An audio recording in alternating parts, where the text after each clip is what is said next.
G Live. G-Live. Yeah. Lagi naman si Willow sa akin eh. Anyway, hi, hello everyone. Welcome to G Live Gaming News. And our news for today is very special because we're gonna teach you something new. Yes. Not new, but I think this is very timely, and a lot of people uh, can benefit from this. So today we have a special guest that will give us some tips, tricks, and tools so that we can teach Oh. board games. Wow, that's an alliteration. Oh, I should make Big that our word. banner. Go. Uh, anyway, before nawawala ako. Before we introduce our guest, we do our usual, when you're in Yeah, let me. Facebook, please do share because this show is very helpful for everyone and you'll learn a lot. I think I will learn a lot as well. No doubt. If you're a friend of our special guest, do share it because he needs support. Support. And if you're in YouTube, we are also broadcasting live in YouTube. So we're also there, and you can catch our previous episodes. We stream every Monday, Wednesday, and Fridays at 8 p.m. There you go. That's a G Live Game Night on YouTube. If you want to subscribe to our YouTube channel there, pwede doon. You can like there also, share from there. But also, we're always on Facebook.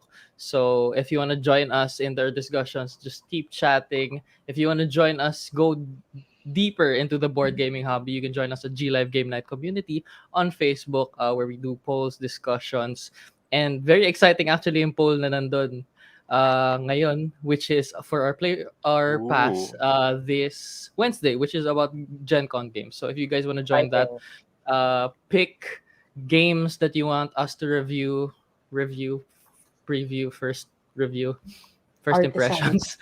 of Splendor Veil. Oh, Actually, anyway, yeah. Artisans. Join us there. okay. Yeah. Okay, so it is my great pleasure to introduce my friend. He has been teaching board games for a long time in many establishments like Ludo, Hungry Meeple, and with Gaming Live. He is the one who taught me Blood on the Clock Tower, and a lot of other games through our interactions. But BOTC yung pinaka memorable. Um, please give a big round of applause for Professor Martin. Professor Willow! Yay! Martin. Hindi ba si Willow? No, Okay. Yeah, hindi pa professor si not yet. Willow. Ano pa lang siya, Iba teaching yung level ng assistant. iba level ng professor. Where, I'm where not did the there yet. professor name come from nga ba? I Kasi don't know. hindi, I liken you from the professor in MTG. There's this guy, long hair rin, teaches Magic the Oh. Gathering. I-search mo Mm. siya. Fun. The Okay. Professor I Magic don't the play Magic Gathering. kasi. Okay, sige, No. I'll search. Maybe this is the time. Professor. Anyway, Well, so today we're gonna talk about board game teaching tips because there's a lot of times that there's a lot of board games and one of the big challenge is learning the game and mhm. how to teach a game. So if you're in a group, usually there's one guy na teaches the game and kawawa naman siya kung siya lagi yung nagtuturo. So parang we want to share our skills so that everyone will have the confidence to teach board games to your Yeah. family, to your friends, to your loved ones. And so, yeah. Uh, Let's Mart. just go through the chat first. May mga dumating Oh, na dito. may Hello, may what chat up, na. Anthony? Let's go. Welcome to the stream. Mark Ellis, Hey, good evening. Anthony. GL Fam Bam. Hey, Mark. Ivan, taray, friends. Kaway-kaway naman Hey, dyan. Ivan. And then Anthony No. says, first time Sige. me and Ace teaching Century Spice. I think that was answering our GL question, which you guys can answer also. I Oh, asked in the stream, what game did you have difficulty teaching and why? I think Anthony, I remember why because it was your first day in gaming library, and I made you teach Century Spice Road, but you did a good job. Gershwin says, pero si Tatin Morelos pa rin tuturo. Wow. Gershwin, Yeah. I, always uh, Martin. So you let's hear a bit from our guests. Welcome, Martin. How are you? I'm okay. Today has been quite a long day. I actually came from Voters Reg this morning, and now I'm gonna yay! talk Hey, congrats. today. How Yay! was your voters, Reg? I heard someone took 7 hours in Yes, line. Our good I friend I, Morgan. I saw that nga din, and I thought he was joking, but I arrived at 4 a.m. and the line was super long. It wrapped around the mall already. Wow. So It was yeah, an ordeal, pero now it's over. The next ordeal will be next year. correct. Well, it's 7 hours for like 6 years, diba? Yun yung parang inaano mo. Mm. Vote wisely. There you go. Okay, so take it away. Anong gagawin ko? Yan. Welcome, Martin. There you go. Oh, your Ayaw mo. opening remarks. Ikaw na. Opening remarks. Hi guys. So my name is Martin. As Dwayne and Willow have said, no, I've been teaching board games for very many years. And I think I gained most of my experience nga as a game guru teaching for Ludo, Hungry Meeples, Gaming Library, and at some point also I think Burger Company. Oh, I missed their bacon. Oh, Burger Company. Yeah, I missed their Ah, bacon. In any miss. case, um, I think our topic today is quite a common topic. I think every time you learn about board games, you've already come across an article that says, "How do you best teach board games and what are those tips?" No? And I felt na parang, okay, maybe I can add something personal, something that's more insightful from my own personal experiences to help you teach games a bit better as well, no? With more confidence, as if I have that. Wow. But ayun, I guess that's my opening remarks. There you go. Okay. Sige. We're gonna ask for those who just came in the stream, we do have a GL question of the stream. Baka hindi ko lang naging clear kanina, but we're asking you guys, what game did you have difficulty teaching and why?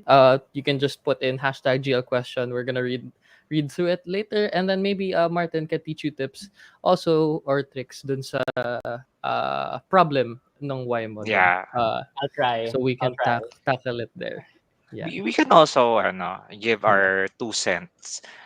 And if you have specific questions about teaching games na parang you can also type it in the chat below.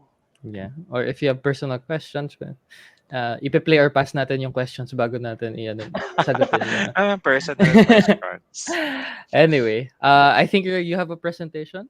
I I'll be showing do. it. Kasi And Yay. parang teacher lang talaga, no, na may slides talaga. Woo! Okay, Yes, class. of course. Classes Online in session. learning. This is the future.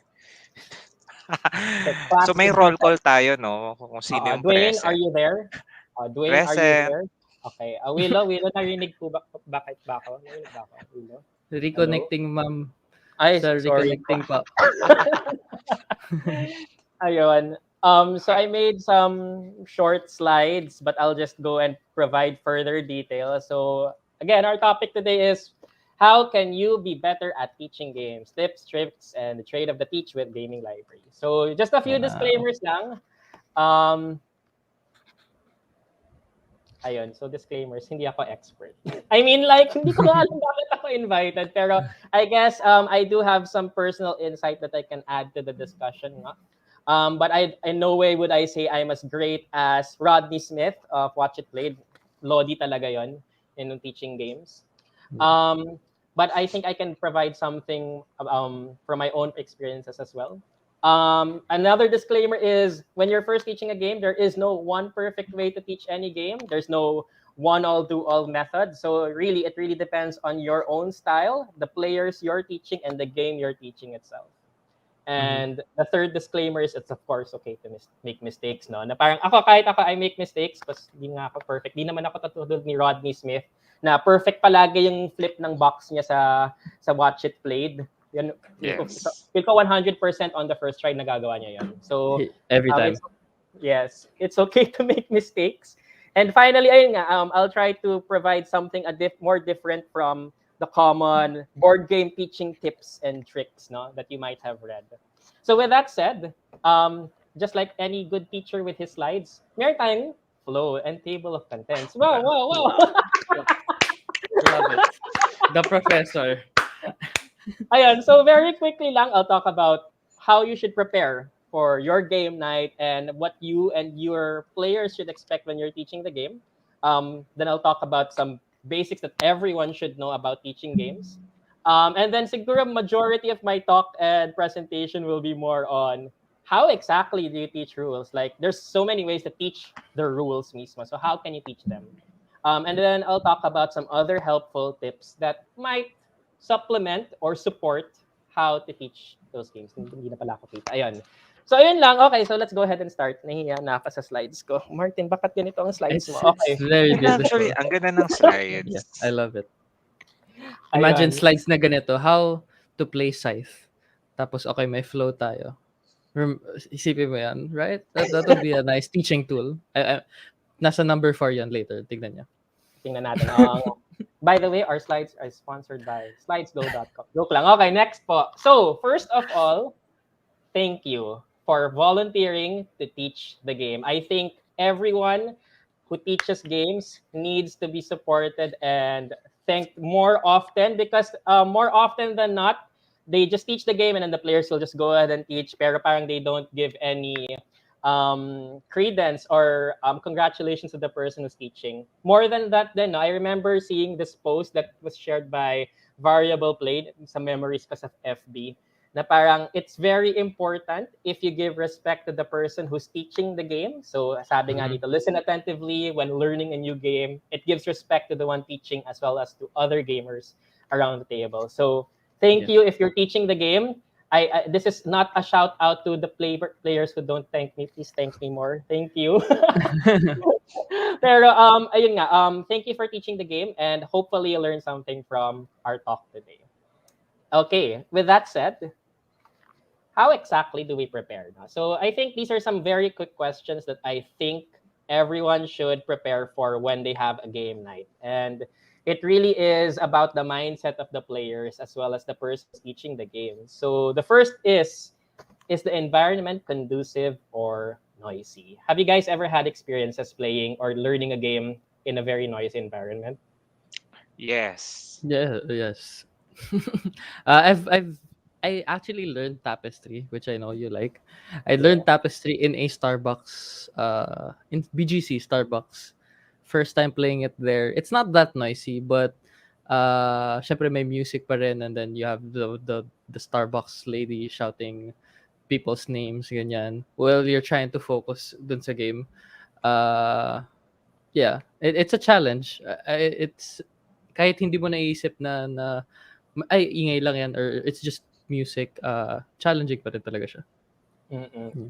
I actually remember nga na parang back in Ludo, parang if it's like a Saturday where all the tables are filled and it's super noisy, it's so hard to hear the players talk and how they're responding to how you teach as well over the other customers' Other voices. people, yeah. Yeah. Compared naman to if you have like a private game night at your home lang, no? Na parang, oh, Yeah. chill lang, quiet lang tayo. But it's also nice then to hear other people in the room with you, I guess. Oh, I, Ayun. yeah. I also had experience teaching board games in a convention setting that is ridiculously noisy. Uh-huh. As Super. in, more than the other tables kasi there are other tables. There's also an ambient noise na parang the sound systems blaring, pero Yeah. we we We push carry through. on. We push through. We carry on tapos ano na lang tsaa at the end of the day for our throats. Yeah. I remember nga, Dwayne was actually saying a story kanina na parang we had to teach a game at a convention where the Teen Titans team kept playing over and over again. And then parang Yes. after you teach the game, parang, Teen Titans! Ayun. So I think it's very important to make sure that the environment is conducive. And really, no, it really depends on your players. And these are not tips, no, but rather parang how can you adjust your own behavior and your players' reception to learning the game, depending on the environment around you. And of course, the second question you should ask yourself is everyone willing to learn the game you want to play? I think I've Mhm. had many an experience wherein this table would want to learn, let's say, this cool new game. Let's say they want to learn how to play Pandemic. Tapos may isang player dyan who wants to play Cards Against Humanity. So, syempre, I don't think that's a problem of the moderator themselves, but really, I think the table should try and um, agree on what to play, no? Have you guys ever had those experiences then? Parang iba-iba yung Actually, I gusto. have ako in a player side, there was one time, oh my God, yeah, I will tell this story. Ron Villaver, I think he was his in the He's chat. here. He he tried to teach. Hi Ron. Hey, He tried to Ron. teach Panamax sa isang game night. Panamax, it's a heavy game. Tas usually naman we can handle heavy games, pero on that day lang talaga the other table is playing Zombicide. Tas parang it's a new game. All the other players playing Panamax are really distracted. So I think as players, you also have to be honest na parang if you are parang willing or capable at that very moment Yeah. para hindi sayang yung effort ng teacher. Yeah. Mm-mm. So it really is dependent talaga on the group. So hopefully everyone is willing to learn the game and willing to listen to the teacher talaga. So make sure Mm. that's answered. The third question you should ask yourself before teaching the game is, do you know your players? Can you accommodate them? Um, so I will be a bit more honest because I don't work at Ludo anymore. But I will say na parang I really had trouble teaching kids how to play board games. So I will say that there was another instructor who was more accepting of teaching kids. So actually, if I had a table where I had to teach kids, I would just pass it on to them. Yeah. But I think it really is just to play to your strengths, no, and make sure that you're able to teach the players you're going to teach. Because at the end of the day, what's important, I think, is that your players know how to play the game and enjoy the game. And if you yourself are not in the right mindset or not in the right state of mind in order to teach those kinds of players, maybe you won't be able to accommodate them. Yeah. Ayun. Do you guys have any thoughts on those? I Maganda rin. agree. Yeah, I agree. Maganda rin to know talaga the players that you're teaching.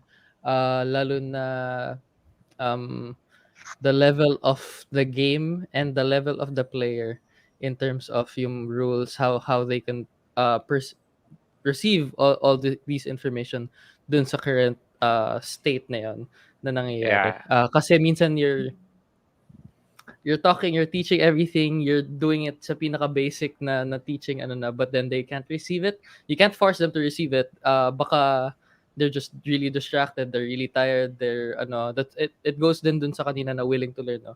There are times na people want to play but they don't want to learn a new game. Correct. May mga ganun. So knowing them, asking them if okay ba na ganito yung style na game na ilalaruin natin, or ito okay lang ba na I'm gonna teach, it's gonna be a little bit long, 15 minutes na teaching game ganyan, is that okay for you guys? It's really important to know before starting to really teach them na go into it further. Yeah. Yeah, Mm. and yung familiarity sa terms rin kasi board gamers, we have a lot of jargon. Sometimes it's just parang, this is an action selection worker placement game. Tas for some people, gets na yon. From other people, huh? Anong Yeah. sinabi Ano mo? yun? Dice placement? Meeple? Mankala? Ano yun? Ano yun? 'Di ba? So sometimes we did the show before na parang we realized na we have a lot of jargons na parang tapos if you boil it down na parang ito lang pala 'yon. Yeah. And sometimes we forget na we use jargons to describe things that other people may not know yet the meaning of those jargons. Mm-mm. I think also not just necessarily then like the age range or the kinds of players, but really with your friends then. No? Like for example, I know some friends of mine who learn a game better in a certain way actually, I think this is kind of like a lesson in education. Like if you're teaching math to different kinds of students, you can say na, oh, may mga visual learners tayo dyan, meron Yeah. tayong learners by doing. And I think that also applies to teaching board games then. No? Parang some people would actually want to touch the pieces and do the actions themselves to learn the game. And I think being able to discern those kinds of players and help you prepare beforehand how you're going to teach the game that you're going to play. Yeah. And the last question, I guess, to prepare before we got into the nitty-gritty of how to teach certain rules, no, is what is your role for this group of people? And I differentiate this idea behind moderator versus an instructor. Because, like, for example, in my experiences in as a game master in those establishments before, parang I didn't see the need too often to invest myself in a group's enjoyment. I mean, of course, I'd want them to learn the game and enjoy the game, and I want to make sure they're playing right, no? But at the same time, especially since I have to mind other groups or other tables, I have to make sure that I have to keep jumping between tables. I can't just Mm-mm. keep watching over one table talaga. So parang you have to ask yourself, um, and your own goal na parang, do you just want to teach the rules and make sure they understand it, or do you want to make sure they really enjoy and be invested in the game that you're learning?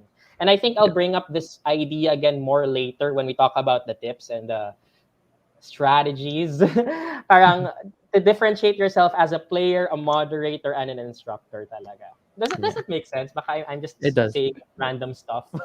No, it does make sense. All right. So before you go to the next slide, let's just go through a couple of comments. Sure. Gershwin answering the GL question. Sabi niya, I think Root is a hard game to teach, but especially hard to teach my family specifically. I'm sure we're gonna get more tips and tricks later. We'll try to go back to we'll point this out to you, Gershwin, pag may Pero point na I dumating. yeah. Pero I agree. Any game na asymmetric, parang Super hard. Yeah, na may added level of difficulty very. because okay, each player will have a different set of rules. Yeah.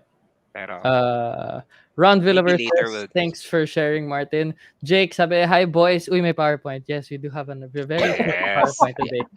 Then Ganun John Fred talaga. said, kanina, hirap yung willing to learn. Ha ha ha. Tama. Yeah, well, Tama. you gotta set it up. That's one of the great things for Hmm. this hobby. Rain says, my friends don't like learning how to play more complicated games. Pang kid-friendly games lang sila. Maybe they're not at that level yet. Eventually, or yun lang talaga gusto na. I think ituturo din sa atin kung when we can we're not Yeah, supposed to force how to certain ease games. up, how Yeah. to ease in or parang slowly level up. Kasi Yeah. parang pwede naman mag-progress. Yeah. I think that's a great topic for another time then. How to Yeah. Yeah. recommend or ease in or level up the games. Level up the games, yeah. Desi says someone asked me before what video game I was playing currently. I answered that I was playing squad versus squad game in a restricted space. What game is that? NBA 2K. Yeah, actually, yun din yung part ng knowing your players, what video games or what movies or certain things na relatable sa kanila that you can kind of relate to the current board game that you're playing. Sabi rin ni Desky, a teacher should always make a conscious effort to use the vernacular. Yes. Correct. Mikey, hello Mikey, welcome to the stream. Sabi niya, you know, Teacher Martin, Hello, heart, Mikey. Ay, may isa pa tayong teacher in the teacher. house. You know what? uh, Maimbitahan nga yan, Mikey. actually. And Anong show ang gagawin natin? John Fred says, same, haha. Thought recently I taught them root. I think this is replying to the Gershwin's comment. Though I recently I taught them root and they said they want to learn Spirit Island. Baka it takes time lang, matagal nga lang. Yeah. Like we said, may level up to certain board games. You can't give not everyone, but hindi naman pwede na idiretso nyo sila to like the complicated games. Kung yung last na nilaro nila was like Click Clack Lumberjack. Yeah. May sa school may term yun eh. It's called scaffolding. You have to build from the ground up in order to help Gusto ko yan. No. Scaffolding. Scaffolding. All right. Is there anything else? That's it. Thank you. All right. Okay, so now that we've answered our questions and we're now assumingly we're all ready. The players and the teacher is ready to teach the game, and you've answered these questions, and everyone is G and ready. How do you teach the game? So I think these two are the basics of every teach. And I think everyone who's a really good teacher of board games, Lodi Rodney Smith, would always say to you, number one, always talk about the background and the story of the game. Allow yourself to be immersed in it while teaching and while playing. Mm-hmm. And number two, of course, talk about how do you win the game? What's the objective of the game and what's the goal of the game? And really, no, parang the idea on how to teach the game is really just how can you be more flexible with using these two core concepts in order to teach your game. Yeah. Yeah, baka you guys had thoughts on that? Sige. I totally agree with talking about the background, the story of the game. Like there's a game I particularly like, which is Merv. Tapos Oh when my gosh, we Merv. are going through the rule book, yung first part doon, it has the history of the ancient city of Merv.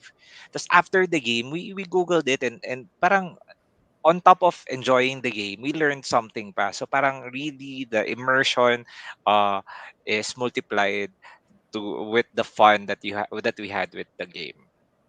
Yeah. Both these points, I have them when I'm teaching a game. I have it on my left and my right, and then depending on the game, yung isa mas nakaangat kaysa dun sa isa. It's a balancing act of both. When it's a game that you really want them to be immersed in the story, or if it's something that they like, if it's a theme that they like or relatable sa kanila, you'd want to talk about the story, the background, para kahit mahirap yung game, they're gonna say, gusto ko talaga ma-adopt yung dog kasi I love dogs in real life. How do I do that? Pero there's also minsan naman, they're not into the theme, but they like the mechanics. They wanna flick some discs around the ano. So you just talk about the goal, ito yung objective. Then just put a bit of gunslinging kasi flick 'em up yung nilalaro niya. So both are ano, parang gina-juggle mo siya when you're teaching a game. Depende sa game for me. I mean, that's so true talaga, no? Na parang the theme talaga brings kasi life to the game. Na parang, how can you actually convince someone to play a game na, oh, you're just gonna take out and remove cubes from different cities, when in fact, these are actual viruses that you have to contain and send to the CDC in order to research, in order to create vaccines and cures for these kinds of diseases. Na parang, if you're able to instill that into your players na parang this is the theme and this is why you're interested in this game, they're going to be more receptive to learning the rules of the game talaga, Yeah. no? And for the players who are really just in it to win it, okay, this is how I'll win and this is how to win the game. So Yeah. definitely the second point talaga din as well. Okay. So with that said, now that we've covered the basics of every teach, let's go to something a bit more unique. And I think this is where I put in some more of my more personal experiences in teaching games talaga. No? So parang, how exactly do you teach the rules? There are many tips to teach the rules, na, pero I think what I want to discuss here is the different ways we can express or share the rules to different players. No, so there's many ways to skin a pig, as they say, and aside from the typical direct from the rule book, na parang you just read the rule book word for word and hopefully they absorb what you're saying. It really depends on your creativity as a teacher in order to share to your players how to play or remember certain aspects of the game or the mechanics of the game, no? So I think I've highlighted here, ilan ba to? Six ways, six different methods that maybe will help diversify your repertoire in teaching games. And really, no, it really depends on you as a teacher and how you want to teach games and on these play styles, but also on the game you're teaching and the players you're also teaching as well. And really, they're not mutually exclusive methods, but rather they can overlap them, you can apply them, you can mix them up in your own way. Baka you guys have some other way that you thought of after this presentation in order to teach the rules in your own way talaga. So with that said, let's go right into it. So the first Yeah. way that I think a game should be taught, well, not really a game should be taught, but rather one of the ways a game could be taught, rather, is we can teach from macro to micro. And I think I answered this in a GL question before, no? Na parang how do you teach board games? And I said Mhm. teach from macro to micro. So the game shown on screen right now is a game of Seasons, one of my favorite card games. And when I talk about teaching from macro to micro, it really is you talk about starting with the scale of the game, like how far or how long does the game last in terms of the game's concepts. Like for example, in Seasons, you say the game lasts 3 years, and then you start going smaller and smaller into those different phases of the game, so that you start with the bigger picture and then you go down into the minute details of what each player can do. So for example, Seasons is a game wherein you're wizards who are trying to compete in a tournament that lasts 3 years, and each year there are 4 seasons. And in each of those, among those 4 seasons, there are different rounds where each player takes a turn. And then you can say that on your turn, you can do the following actions. And I think this is a great way for people to see how much they have to not really think, no, but rather how much they have to see how far ahead. I think that's a better word. How far ahead they have to see into the game in order to create a good strategy or how to remember certain rules. And they also get to see parang what rules apply in which phase of the game talaga. No? Yeah. So parang you remember na parang okay, the time tracker in Seasons moves depending on the dice, and depending on how far it moves, the season will change. And when the season changes, certain resources are different. So at least players will have this idea of associating the rules of the game to the timeline of the game, of Yeah. how the phases of the game change or how fast the game is going. Did you guys have thoughts? Yeah, I agree. I especially like this technique if a game is an engine building game or parang in Yeah. a mechanic na parang you have to put some pieces together tapos it will parang fit in. So parang it's nice to know the bigger picture so that you know what pieces to get for your engine. Lalagay mo siya sa car so that your engine will go and you can move and probably win the game. Yeah. So, ano ba mga engine building game like Wingspan, Splendor, Seasons, also an engine building game. Pero ayun, I agree. Macro to micro, a good way to teach games. Yeah. Although, how would you teach micro macro Crime City? Hmm. I don't think you can. Well, I pwede naman with this technique. Siguro another game that has that this technique could see some use from. It's like teaching tapestry talaga, no, wherein the game itself is a timeline of events Yeah. talaga, na parang the game Mm. lasts 5 eras, and then each era you do either an advancement action or a progress action, and parang people will get to see, okay, this is how big an era is or how far my era will be, and this is how long my game will take talaga, no. Yeah. I like Yeah. using this technique especially in games na um set yung number of rounds or set yung basta the length of the game is set. It's easier. Like let's say just Lords of Waterdeep. You say like generally by round four you want a couple of buildings, one or two buildings in your that you've made already, so that other people can use it. Then you benefit from it. Tolkien is one that's really easy to use Oh this yeah, kasi yeah. you can Oh see yeah, talaga the kasi timer, diba? Timeline So, talaga. yeah, but this one using yung chronological aspect niya is really easy to for them to teach kasi relatable naman in real life na syempre you're going to you want the job, what are you gonna do to do it, you're gonna prepare, you're gonna do this okay. So parang ganun lang din but you're putting it into the board game. Yeah. Mm. and to add, I feel na parang if you teach it macro to micro, masaset mo yung expectations ng player. So, Correct. maybe there's also times na parang uh, you're not sure if you like the game. So, if you teach macro to micro, before you go into the details, parang magigauge mo na parang, do I want to push through? You can ask the players, ito yung ito yung big picture. Do you want to go through? Kasi sometimes I had that experience na parang you taught the entire game, tas later on parang, yeah, Ito maybe na not lang. the Not for game for me. me. Not the game for this group, parang ganon. Yeah. So, Mm. at least when you see the big picture, masaset mo na kagad yung expectations ng players. Correct. And I think not just for the players then, no, but for the teacher itself, no. I Yeah. think this technique is a great outline of how you should teach the steps of the game. Apparently, you start off by saying, what do you do in a round? And then each round, what do you do in these phases? And then in each phase, what do you do in those turns? So at least you have this mindset na, okay, I'll teach it step by step, starting from bigger picture to smaller picture, so that you know how to properly explain each step, each way. Ayun. Ano sinasabi ko? Yeah, ayun. Mhm. Ayun. Uh, Sige, go ahead, Ila. no, I was just gonna read a couple of comments before we move on to our next slide. Sure. Sabi ni Mikey, oh my gosh, teacher Martin using education terms, I love it.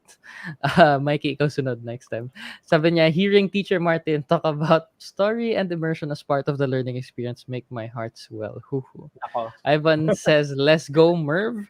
Desky says, funny and when an in it to win it player finds himself in a cooperative game. Carry yung tawag dun. uh, and Gabby says, toughest teach is root. I guess because it's asymmetrical. And Definitely. also, hidden movement is also hard. But if I know the game and others don't, I'll be the searcher. Usually, Oh, yeah. when you're teaching a game, it's nice to be handling the most complicated part ng ng game. Yeah, there you go. May Mm. mga games rin na different yung teach for one player, like in hidden movement game. Different yung person na nagtatago versus everyone else. Yeah. Like in Spectre Ops, no? And last Friday, tama ba? Last Last Friday. Friday, Fury of Dracula.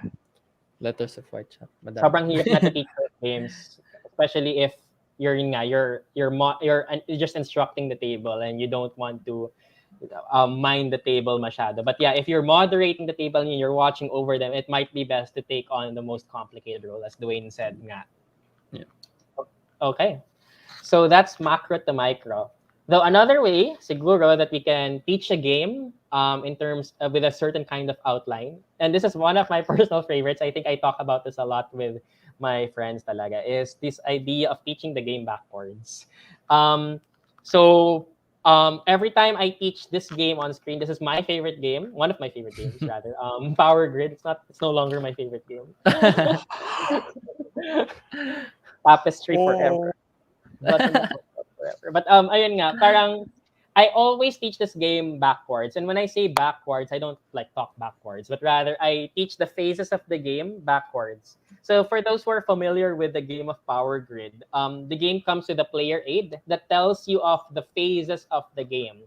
So you start off with determining the turn order, and then you auction, and then you buy resources, and then you buy cities, and then you're going to power your power plants and get money.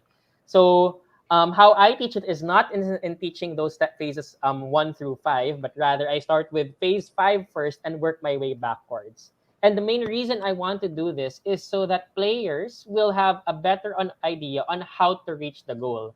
Because in Power Grid, money is everything, diba? Parang Mhm. you need money to buy resources, you need money to buy power plants, you need money to buy cities. And parang the first question that people will have when you're teaching this game is, how exactly will you produce money? And so I think Power Grid is a great example for this method, because you start off with explaining how is money produced in this game. If you give an example of how a power plant works and how you have a certain number of cities, and this is the amount of money you generate, this is the amount of money you will get. And then you work backwards. How exactly do you increase the number of cities? This is how you build with the money you just have from the previous round. How do you power those cities? You'll need power plants and resources. So you'll use the money you have to buy resources from this power plant market, and you talk about the details of the power plant market, and then you talk about auctioning off power plants and how that determines turn order. So I think there's a great number of games wherein the transition is actually, for me, makes more sense if you teach it backwards, even though the flow of the game is in reverse, no? So I think Power Grid is one of the games that really shines when you teach it backwards, in my Yeah. opinion, anyway. I have a question. Do you have to prepare the players who are teaching if you're gonna teach this?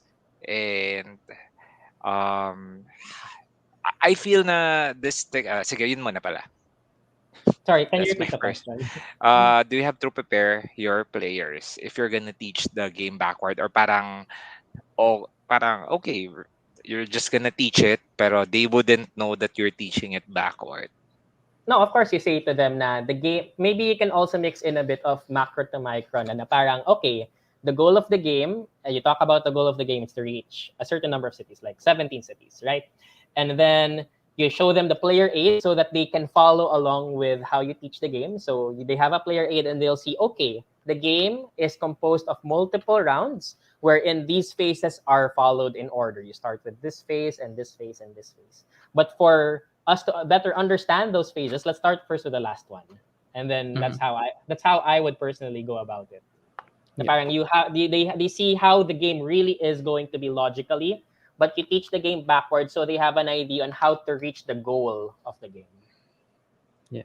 My next question is, I feel this type of teach requires more experience in knowing the game before you can teach it Okay. backward. How many times should you have played the game so that you can effectively teach this parang in this technique? Mm-mm.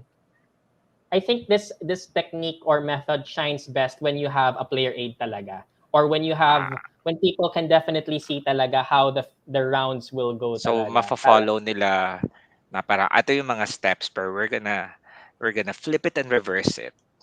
mm-mm. Mhm. Kasi parang I think with most games that have like those phase order, like for example, Power Grid mismo, parang I already expect these kinds of questions. Eh. If I start first with determining turn order, they'll ask agad. You'll say to determine turn Mm. orders dependent Paano ito on the number of nade-determine? cities you Yeah. have. And then people will ask, how do you get more cities? Parang nauunahan ka na by a rule or a question that is gonna come That up will later. come later. Yeah, Correct. right. Oo. Mm-mm. Kaya I think, or like another one would be, let's say, Chinatown. Chinatown has phases of the game wherein you draw tiles from a bag and then you trade and then you build your cities and then you get income, no? I think sorry, that's a bad example. Now that I think about it, pero I think in that regard, then parang you can teach Chinatown backwards. Then na parang okay, the main aspect of the game is getting the most money. So you get money by having sets of tiles in a specific order, but you don't always get the tiles you want because you draw them randomly. So that's why you need to trade them. So maybe you can Yeah. start backwards nga, na parang you get money by building tiles, but to build the tiles you want, you need to trade tiles you have or deal. You need to make deals with other players in order to get the tiles you want because the tiles you have are drawn randomly from the bag. So parang that's the flow going backwards of teaching Chinatown. Ikaw, Yeah, Willow. pag Sorry, Dwayne. I'm gonna agree na parang I'm looking at games na if they have phases tapos uh something in the first phase will reference in future phases. Parang it's nice to go backward para ma-anticipate mo na yung mga questions. So you're gonna answer the question before the players will have them. Yeah. Mm-mm. Uh yeah, unahan ko na kayo. I'm gonna make viticulture like an example for most of these because What? I always teach. Viticulture? So, wait lang, na-mention na viticulture, na-mention na tapestry. And Scythe. Scythe na We mention na din. mentioned site also. Hindi pa na-mention na. Hindi pa ikaw yung nag-mention. But yeah, I use a lot of techniques when teaching viticulture kasi this is one of them because you want to make wine, which is basically the way you score, which is the back end. How do I make the wine? You crush the grapes, yung ganyan na, yun yung Pwedeng backwards siya. Yeah, backwards. minsan I do it also macro micro, which is the first one, and I'm sure may techniques pa dyan na I also do unconsciously. But it depends kung sino yung tinuturuan mo, and siguro when you feel like this person is gonna understand it more when you're teaching it in a certain way. But yes, yung it makes sense kasi like yung sa wine, how do I make wine? You crush your grapes. How do I get the grapes there?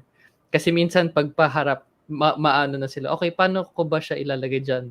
Nag-skip sila ng siguro mga 5 steps before you can get to the wine. Parang ganun. Yeah. Yeah, and as mentioned nga talaga, no, parang this is not you're not supposed to teach a game this only way talaga. It Yeah. really depends on how you can mix different strategies together in order to make sure your players understand the game talaga. Yeah. Okay. We have a couple of comments, Willow, before I go to the next one. Yeah, we do. Sabi ni Kendrick, how to teach root to 4 players in 15 Hindi minutes. kaya, hindi kaya. Uh, you play Rodney Smith, and then Yeah. you meet them, I and think then more that's than when you play. 15 pa rin.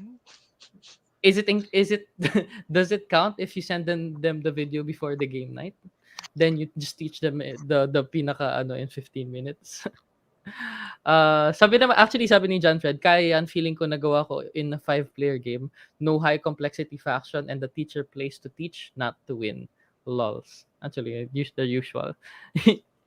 JP says, on Tapestry, nakailang panood din ako ng YouTube video nun bago ko nakuha. At least you got it. That's what matters. And you can teach it now, for sure. JP also said, Euphoria na lang ang gawing example. Did we mention all the Stone Maya games? We didn't. Oh, we said Wings Wala Pandemic pang kanina. wala pang Madami between two pa. cities. Between two castles, yeah. Aya says, I think more than backwards, it's just giving the bigger picture an overview before going into the specific chronological steps. It's a mixture of the macro kasi the game. But yeah.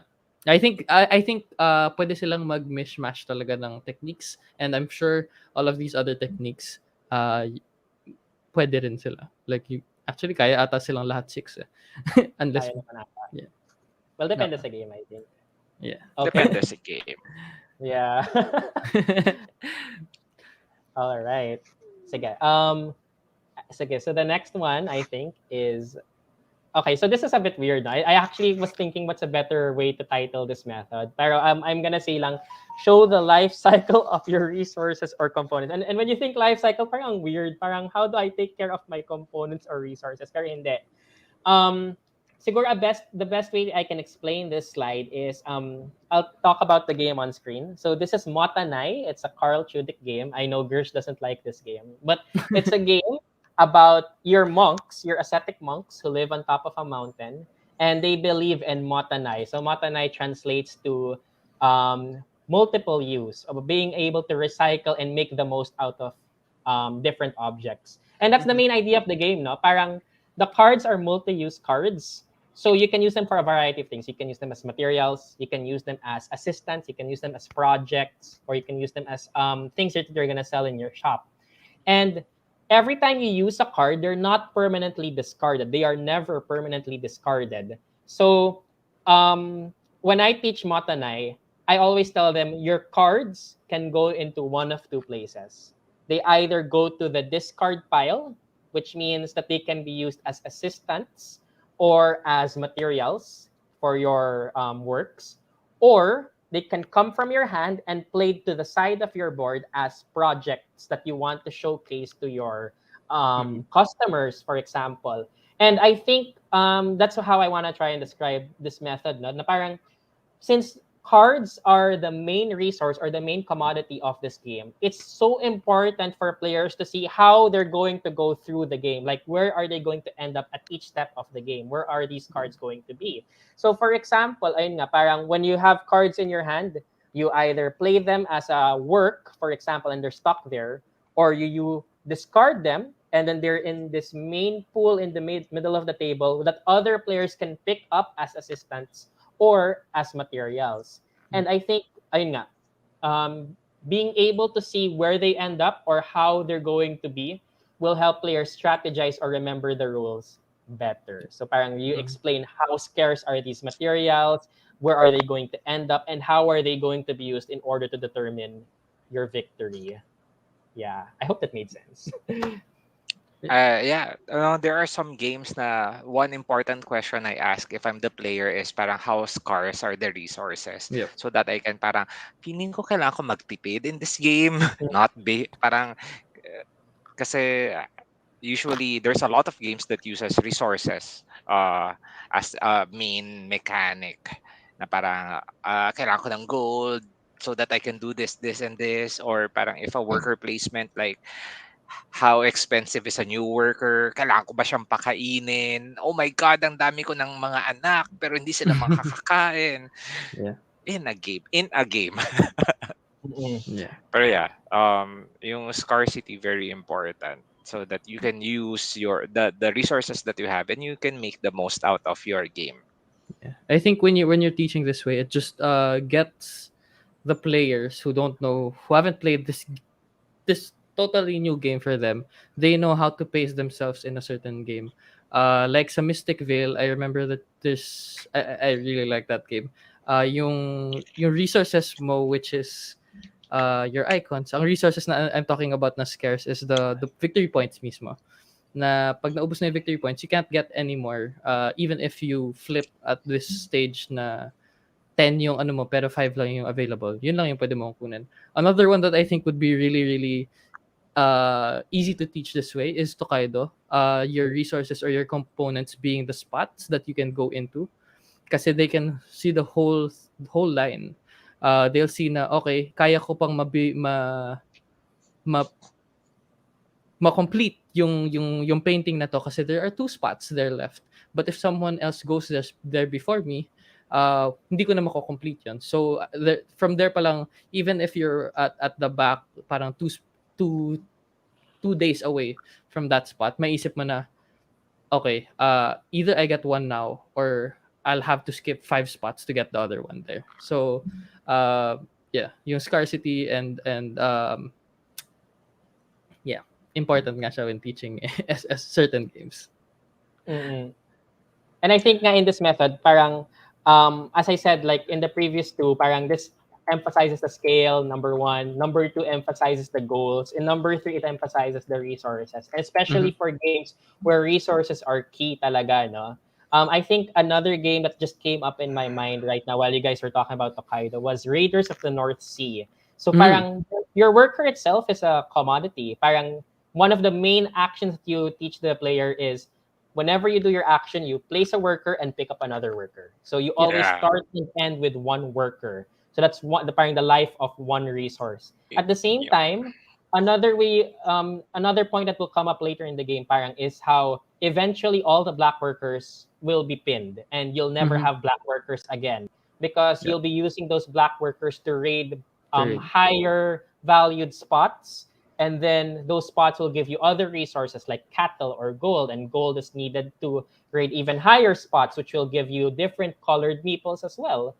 So parang people will get to see, okay, if I need to plan my moves accordingly, this is when I'll be able to get a white meeple. This is when I'll Yeah. be able to get cattle or gold that I can convert to raid another spot.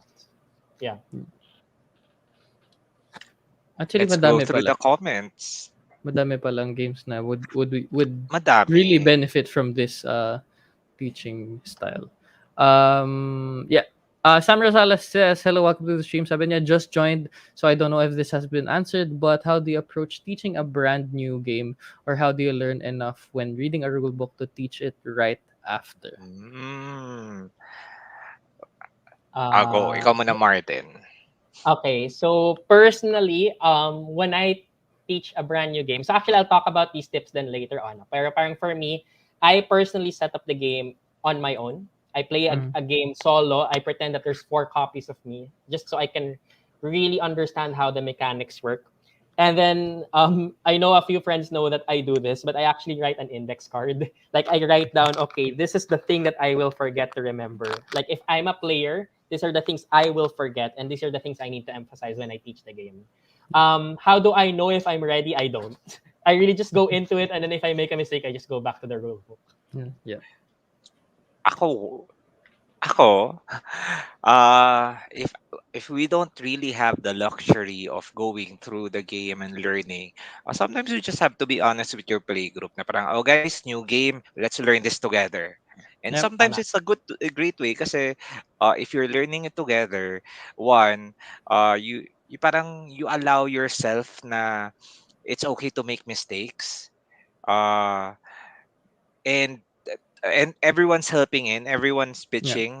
So parang uh a lot of games right now they have player aid, so you can give the player aid, so one will read the rule book and then we can go through the rules one by one.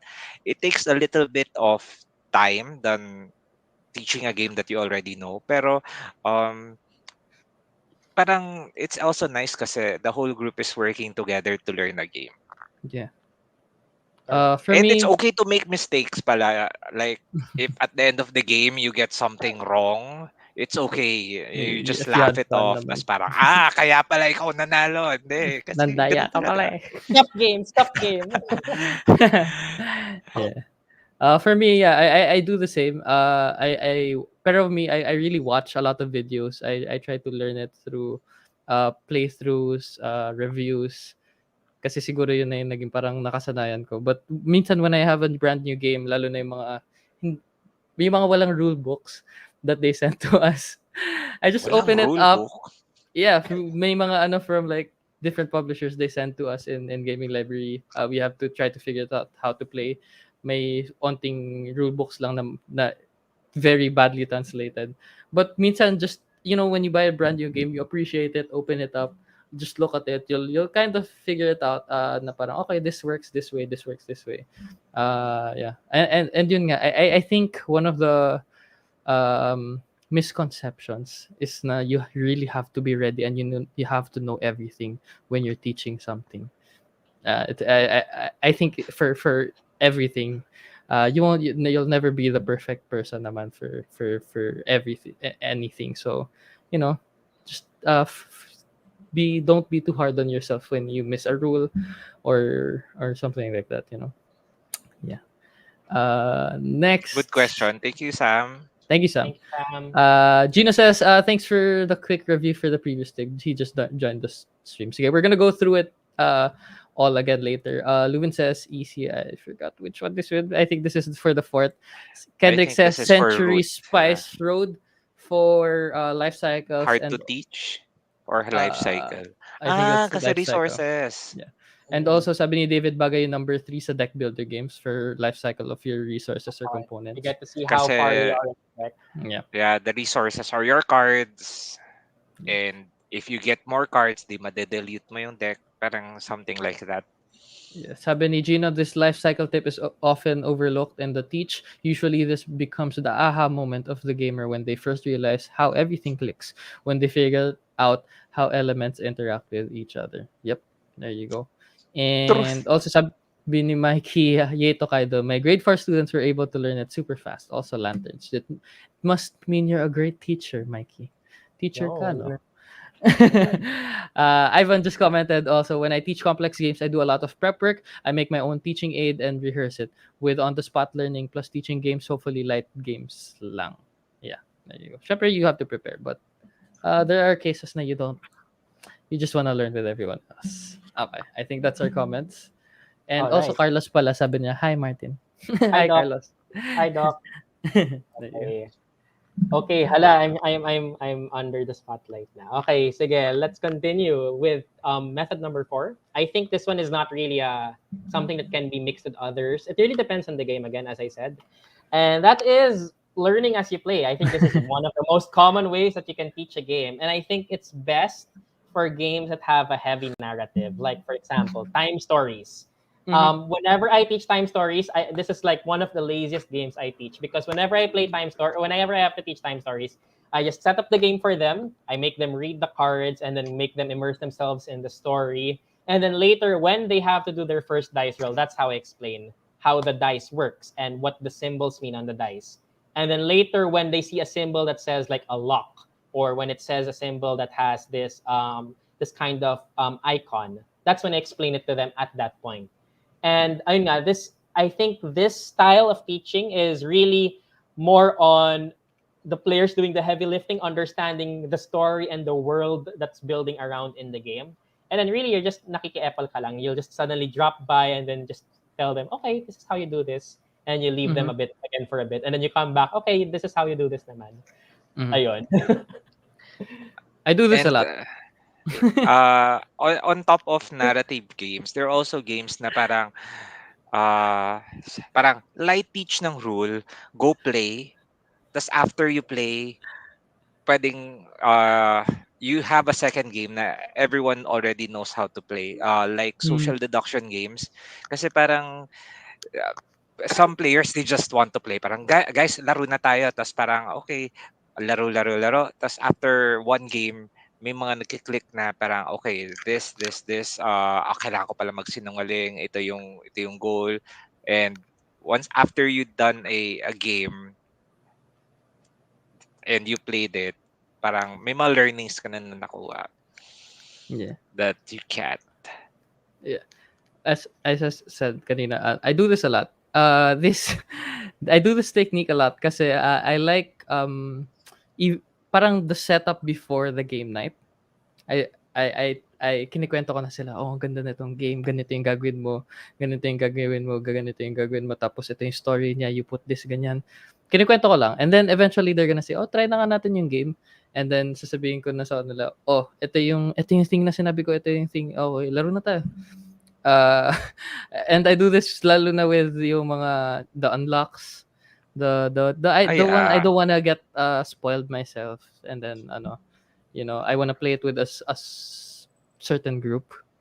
I just need to know na when they see certain symbols, I just tell them, oh, ganito yan. But yeah, I like doing this. It's not because na lazy ako mag-teach, but I think like yung sinabi natin kanina, your players na alam mong kaya naman nila. And I know my players na kaya nila. Well, yeah. You I train think them it's well enough. also I think it's also not just for narrative games. No, now that I think about it, it's really good for games that have really short durations or like party games. mm, Like for example, party games, social deduction games. uh, like I was thinking just one. Like if I teach just one, I'll just open the box, give everyone a whiteboard, and Oh say, yeah. okay, look at this card. Oh, Okay, this guy. guys, Let's play around now. Okay, Mhm. make think of one word. Okay, and then they're writing down stuff, and then after everyone's done writing a word, and say, now we have to make sure everyone has a different word because the rule, no words will that are duplicate are canceled, and then they're gonna erase their whiteboard, and then they're gonna Yeah. think of a new one, or like another game I thought of that was really funny from my experiences was Tapple. The that machine game with Yeah. the letters. tapol. So Yeah. like I don't even have to teach that. Like I just plop it in the middle of the table. I ring the timer and I say, okay, the topic's ganyan. Can you give me a word that starts with that? Okay, and then they Yeah. just tap the letter.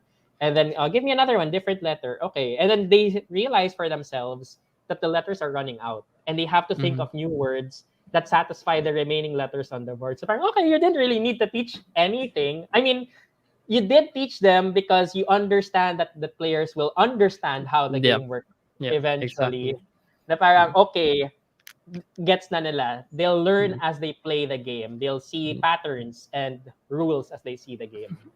Minsan pala I Ah, also do this for games na may twist sa end. Na gusto ko magulat sila dun sa twist na yun. One of the games na I could say is like that. When I dream, Yeah. I just give them the deck of cards. O basta magkwento kayo.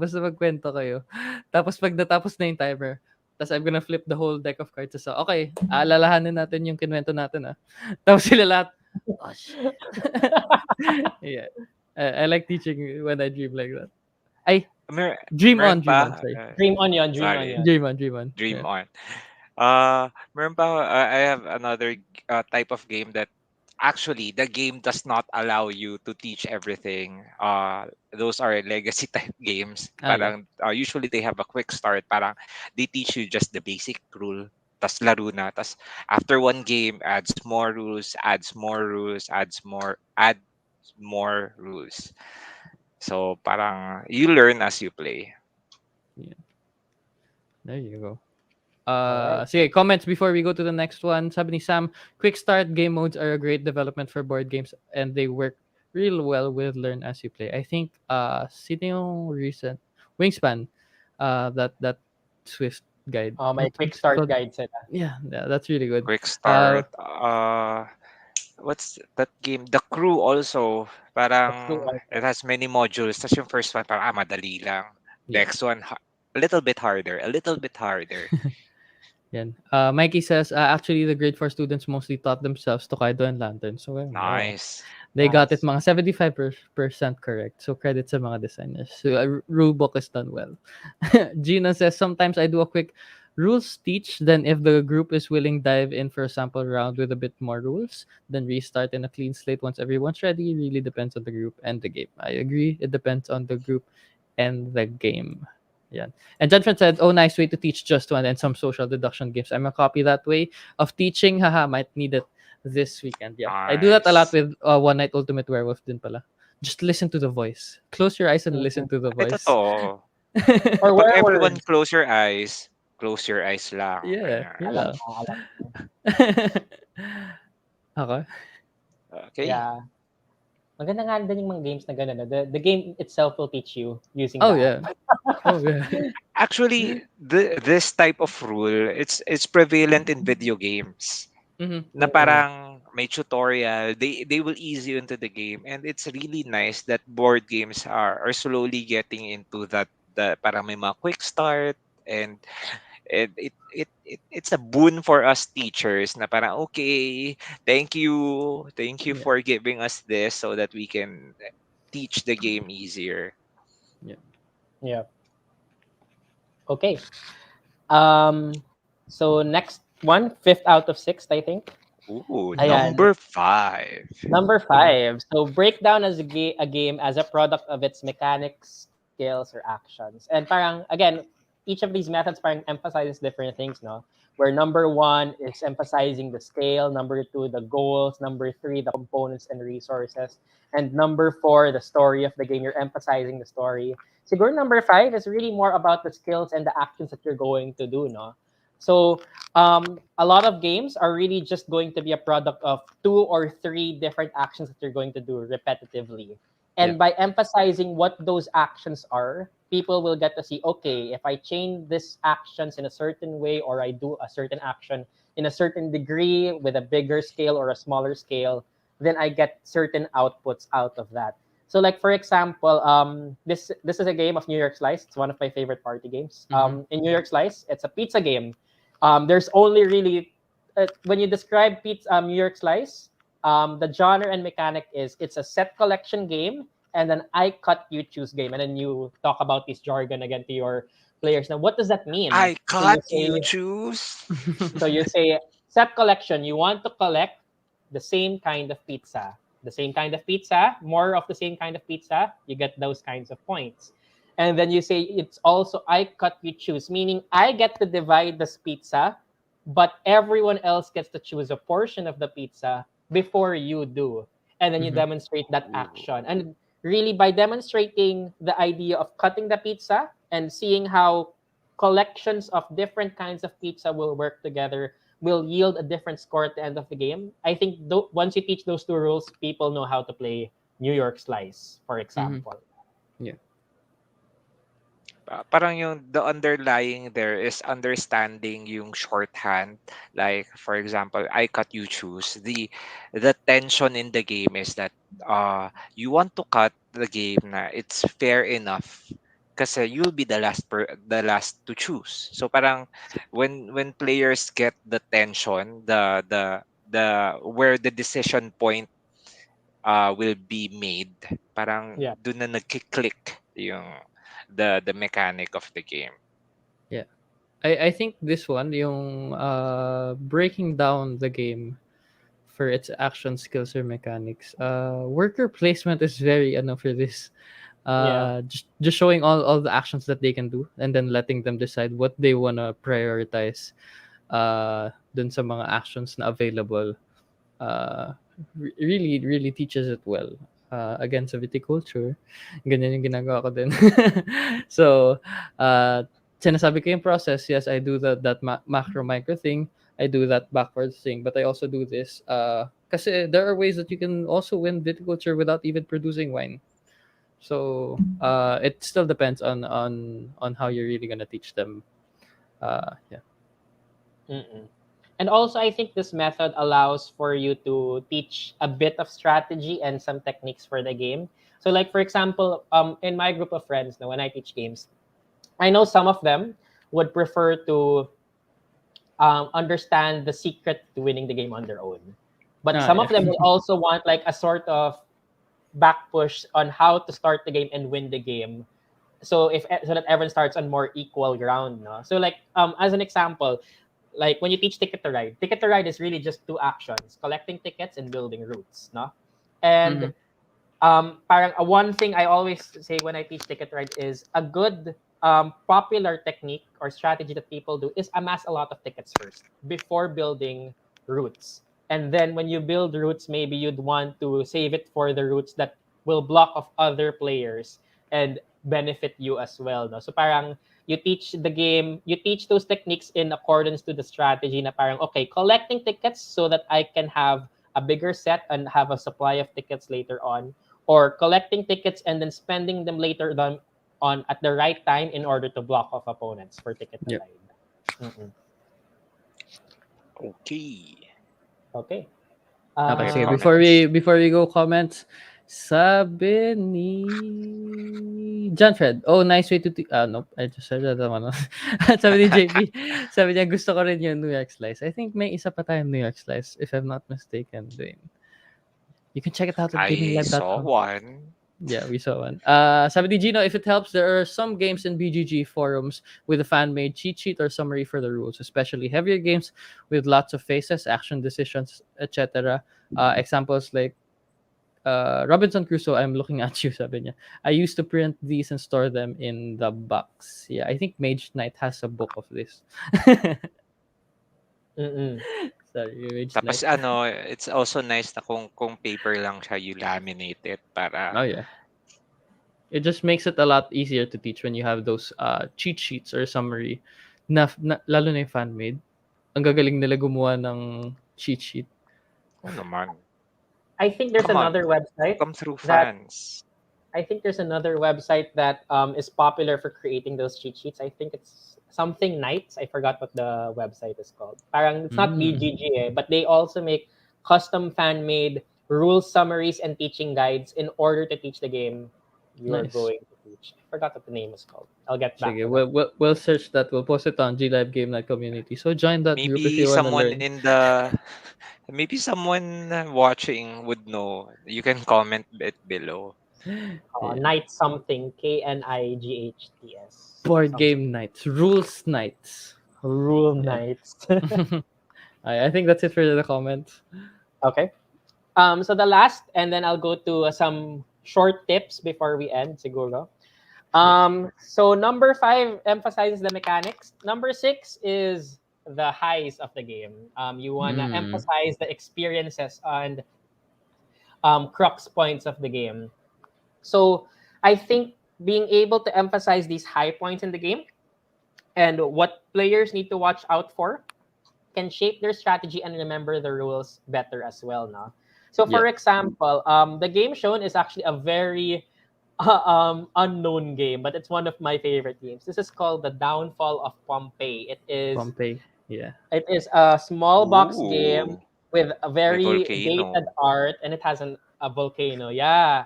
So the idea of the game is so the game is in two phases. You put the citizens of Pompeii into their houses to get points. But when the volcano erupts, now you have to evacuate them for points as well. So, Mm-hmm. one of the ways I teach this game is parang yun nga, you emphasize those two phases and how they're defined by the volcano erupting, determined by the draw of the cards. Yeah. So, you teach the game na parang, okay, you wanna put your pieces on the board so that you score good points, but at the same time, it's easier for them to evacuate later on When you need to. because Yeah. when you need to, because when the volcano erupts, everyone is going to be scrambling to get out, and now your placement of those pieces is now going to be a determining factor of how they're going to escape the city of Pompeii. And I think when people remember that that's the high point of the game, the volcano erupting, they remember, okay, I need to prepare accordingly, and these are the rules I need to remember. That's why you teach the game in that regard. Yeah. I think Mm-mm. I remember like if you're gonna do this in two games, I think it's a must way to teach Betrayal at the House on the Hill because of the hunt, Yes. and also Clank because eventually you'll have to run back out of the dungeon. Really good. Yung parang turning points ng game na when do I have to do change my style of playing the game. Um, it also prepares kasi parang the first half of the game parang natatakot ka to go too far from everyone kasi baka ma-corner ka pag nasa betrayal at tapos on the hill ka, or if you're in clank you don't wanna nag-ano ka na I might be too deep na before that turning point uh is drawn or something. Yeah. Mm-mm. For me, any game na may trigger ng endgame, I think very important to know the trigger of the endgame. Mm. Like in Scythe. Oh, finally, na-mention ko na. In Scythe, the trigger of the endgame is one player getting six na Stars. victory na stars. And if a player has four or five stars na parang okay, you will feel that the game will end and you will try to pivot so that you can get more either end the game faster before that other player or get more points so that even if the other player ends the game, you will win. Yeah. I think also for games that have really exciting points in the phases mismo. Like for example, a game I was thinking of was Dead of Winter. So in Dead of Winter, a couple of things that are so decisive in making or breaking the game is when the zombies are going to spawn on the board. Like you're going to decide you're going to put the zombies on certain locations as it's going to overrun, which Mm-hmm. parts of the colony are going to needed to be barricaded. At the same time, another exciting point is when you have to reveal the resources that's needed for the what do you call that? The current problem of that round. But parang every round you need a certain what do you call that? I forgot what it is. Sorry. The objective, I believe. No, Parang may there's a No. specific term. there's a specific This word is na parang you need a certain Crossroads. hindi siya crossroads eh. No. You need a certain number of medicines to survive this round. Otherwise, something bad will happen, di ba?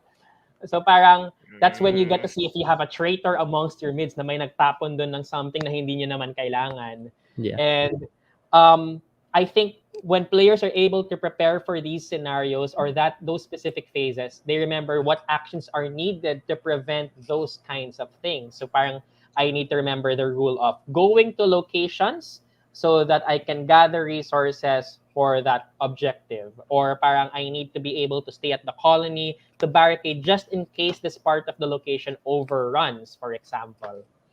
So yun. Tama ba? Yeah. Yeah. Yeah. I'm just thinking the everything in Dead of Winter is actually It's a a crux. turning point. Yeah. Kasi just moving to another location, you might die. Alam mo yun. So You might Two get bite marks. bitten. I guess that's me. That's the end of me. wait lang, I can't remember that term. Sige, go ahead. I'm gonna search it. I'm sorry. It also bothers me. What was that term sa Dead of Yun nga Winter? eh. The people remember sa chat? What's that term sa Dead of Winter? I It don't know. I'm bothers super me. tempted to open my Dead of Winter. Kaya Just natin. to Ito na naman yung quiz natin, yung top 100 games. There are the terms ah in board games. Something. sige, let's move Go ahead. on You muna. you can Balikan you na can lang move on. natin 'to. Okay, sige. Okay. So, these six are parang the ways I teach games. Parang the way to teach different rules of the games. But if I have to talk about supplementary tips in order to help the game feel much more smoother or nicer, so I've compiled 10 helpful tips that I've never seen in other articles before. Not never, but hardly seen other articles before talking about Yay. the teach. That can be used to supplement the way you're gonna teach nga and how your players are going to better remember the game itself. So I'll just go through this one by one, and then we can just discuss this very quickly. Sige. Yep. So first, number one is the board is your friend. And I think Willa just said this earlier, like in worker placement games, it is super helpful to actually help your to associate the rules of the game with the icons of the board. Actually, it's Hmm. super helpful then if the board itself has the flow of the game and the phase of the game, Oh yeah. where you see a natural progression of how the game goes and then the different parts of the board. So a good example for this is Tapestry. In that board itself, you get to see how an income turn goes. And in fact, the board itself has so many icons, but eventually, as you start talking about each icon, the other icons start to make sense. Okay, this is a red hut, this is a yellow hut, this action means bonus action, this action means roll the science die.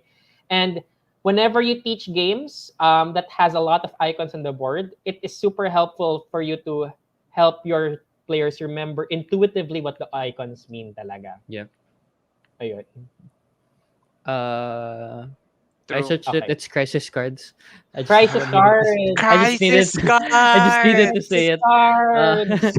uh, Okay, but guys. Thank you. That's the stream for tonight. We got it. We uh, solved it, my We dudes. got it. but yeah, your number one, the board is your friend. Since you said tapestry, Viticulture has that year dun sa gilid, which really helped. So basically, it's the cheat sheet for everyone already on how to play the game, and it's easy for me to teach talaga Viticulture dahil dun sa part na yun, dun sa board. Uh, Also that the way they did na colored yung summer, yung winter, uh, ibang color din yung dalawang cards, yung visitor, so that they know na madaling kunan, yung mga ganun na. It just really helps a lot. Uh, it's a well-made game pa ganun, I think. To add, one Insight. way that I what Insight? Inside now. Joke lang. inside hindi naman. Hindi, to add, the board is really your friend, and one way to learn the game is to set it up with the board and the pieces. Kasi sometimes the rule will say, oh, you get this piece. Tapos parang ko, huh? Alin yun? So parang when you set it up, alam mo na this piece it's called this. Tapos you Mhm. put it in a certain location so that parang, this is how the game is set up, and ito yung this is the flow is on the board. Yeah. Mafa-familiarize ka din sa board mismo when you just like appreciate the board game setup. So that when people ask you, oh, nasan yung I can't think of a word replacement spot. Nasan yung visitors? Nasan yung winter visitors? You won't be like, it's here. Matagal ka naghahanap kanyan. At least pag ganun kasi, okay, just put your place, just look here. Ganyan. Even if you don't like really, really know it super well. Lalo na yung mga malalaking worker placement na games, no? But you just get the general feel of the game before teaching it. Mm-mm. Okay. Okay, Also, next also up. para sorry, last one. Go lang, Also go lang. parang when you're matatanggal yung fear na I'm not saying nakalaban mo yung board game, no. But mawawala yung fear of the mystery of the board game and how to set it up when you open it alone kasi na-face mo na siya before. Kaysa yung newly faced it in front of everyone else and you have the pressure of teaching it pa. The board is no longer an unknown enemy. It is Yes, a it friend. is not. Yes. Ayan. So helpful tip number 2. This is something I personally do talaga, and it's to play the game solo. Aside from watching videos, of course, so of course that's like a super helpful tip. Watch videos and playthroughs. But I think it's super helpful if you can set up the game in your own private space first, if you have time. Like pretend you're playing the game already, set up for like a certain number of players, preferably the group that you're about to teach that number of players. And then you play the game yourself. Like you do the actions, and then you get to see how the resources go. Where are the resources going? What are the actions doing? How does it affect my score? And I think having those personal insights when you play the game solo will help you remember the rules you might forget so that you can remind it to your players later on. At the same time, it helps you remember the aha moments, like Gina said earlier. Na parang, okay, now I realize why this rule is important. And later, Yeah. when you explain that rule, na parang, okay, I remember that I need this rule is important because this is what decides this part of the game. Yeah. Mm-mm. Find yourself a gen like si Rado yung pinaka I think popular for doing this. I don't know now, but he's yun dati kasi siya yung laging pinapanood. He plays solo 8 With Jen. to yeah, with Jen, his other hand basically. Pero yung asawa niya talaga yun. Yeah. She's Sabi ni shy. Kendrick na yeah, she's shy nga. Sabi ni Kendrick, imagine playing a social deduction game solo. Split lang ang peg. Ikaw yung traitor. Hindi ako. Yeah. Sabi La. ni JP, play the game solo as in play the game with Automa or play two players. You can do either, Both. but both. Minsan kasi the Automa has different rules. Uh, and minsan din the other way around. Basta they're both different. Minsan maganda rin try it with three kasi iba rin yung rules ng two player. So it you can just try it out to get a feel of the game. Mm-mm. Sabi ni Gershwin then is number two is a special moment, realizing I own this game already and having some alone time with it, appreciating all the pieces and roles. There- That's what I said kanina. It's really nice that you bought this game, tapos you set it up, and you you smell appreciate it. it, right? Sabi ni You Jan, smell all the pieces. Jan Fred says, Blood in the Clock Tower solo. Sige. La. Ikaw din yung moderator. As he slept. Kung nagagano ka. I mean, you can technically do it if you have the capacity to write scripts for everyone. Yeah.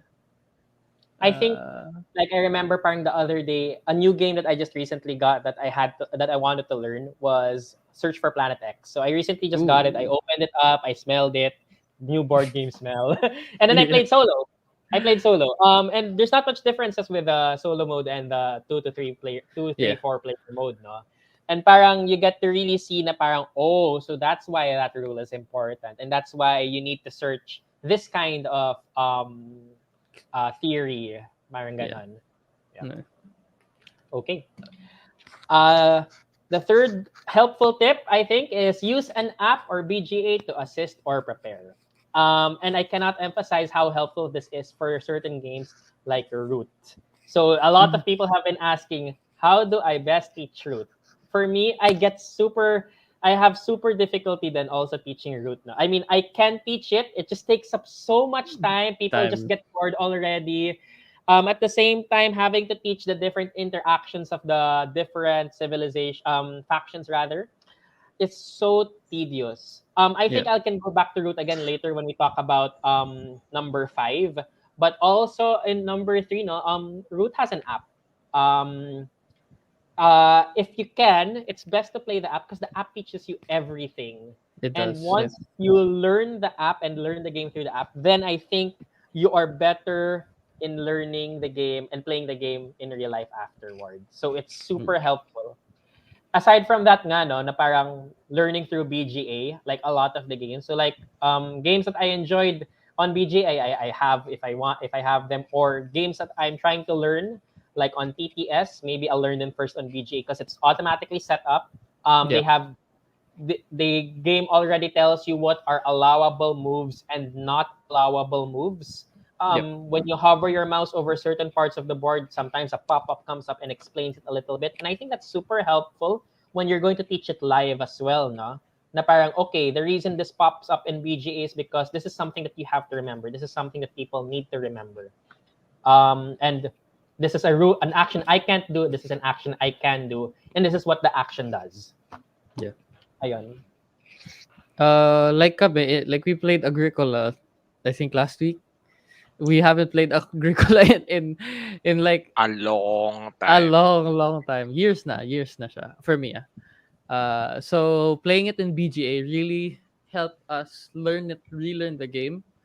We knew that we knew what we were getting into. We knew it was a worker placement. We knew we had these expectations. But syempre, may twists pa rin in the game na you'll only know if you really read the rules or someone tells you na hindi pwede gawin yan, which is what BGA did for us. Yeah. Mm-mm. Yeah. Two That- games that I've learned through BGA without knowing the rules. We just played it. tas click, click, click, was Lost Ruins of Arnak.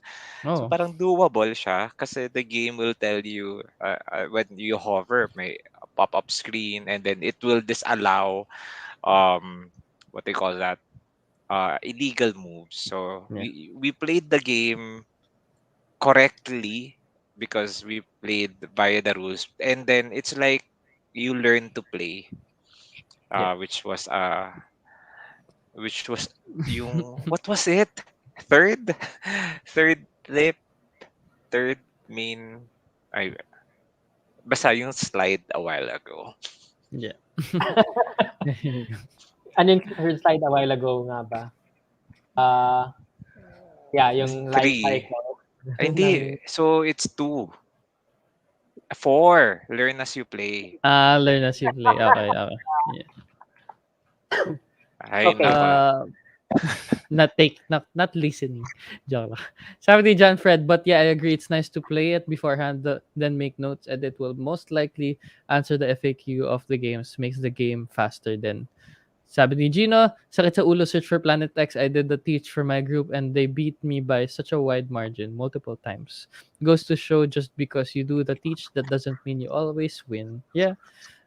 I want to touch on this. How do you combat the notion na parang, ikaw nagturo, ikaw mananalo eh. Yung parang, di ba there's like that na parang, you're gonna win kasi ikaw Oh yeah. nagturo. And, It's not for everyone, but for my group, you know what I tell them? Get good. Yeah. tapos na guys, I okay. I taught you. I taught you the game. That's my whole knowledge of the game. Galingan if mo. you're extra mean, dapat sabihin mo, di ka nakinig sa rules eh. Grabe. That's so Yeah. mean. But there are different types of groups. When I play with like my partner, I don't like really go hard kasi ayaw niya na maglaro, 'di ba? Pagkatapos. But then when you're playing with like brothers ko competitive, they always tell me, siya nanalo kasi siya yung nagturo. Galingan nyo kasi. Ginagawa sila. But syempre, you gotta know the people you're playing with also. Know the players Yeah. and the group you're playing with and the mindset that they're going to have. So, Mhm. ako tinatanggap ko na lang. Like, I've had that experience for so much na parang the goal of the game is to beat Martin. And parang, Oh even yeah. if the goal of the game is to beat Ayun Martin. pa, 'di ba? Mhm. Like they will gang up kasi parang siya nagturo, siya mananalo. Let's take him down a few pegs. Yeah. I expect that na nga when I play a game eh. Kaya you try to go for a different strategy na if from the start pa lang. Kendrick says, yes, Dwayne, that is what I did also. I think this is talking about Sa Arnak? Arnak. Kendrick also played BGA first. And then JP says sa akin, okay lang matalo. I mean, yeah, it's fine also to Yeah, lose. actually, okay lang naman matalo.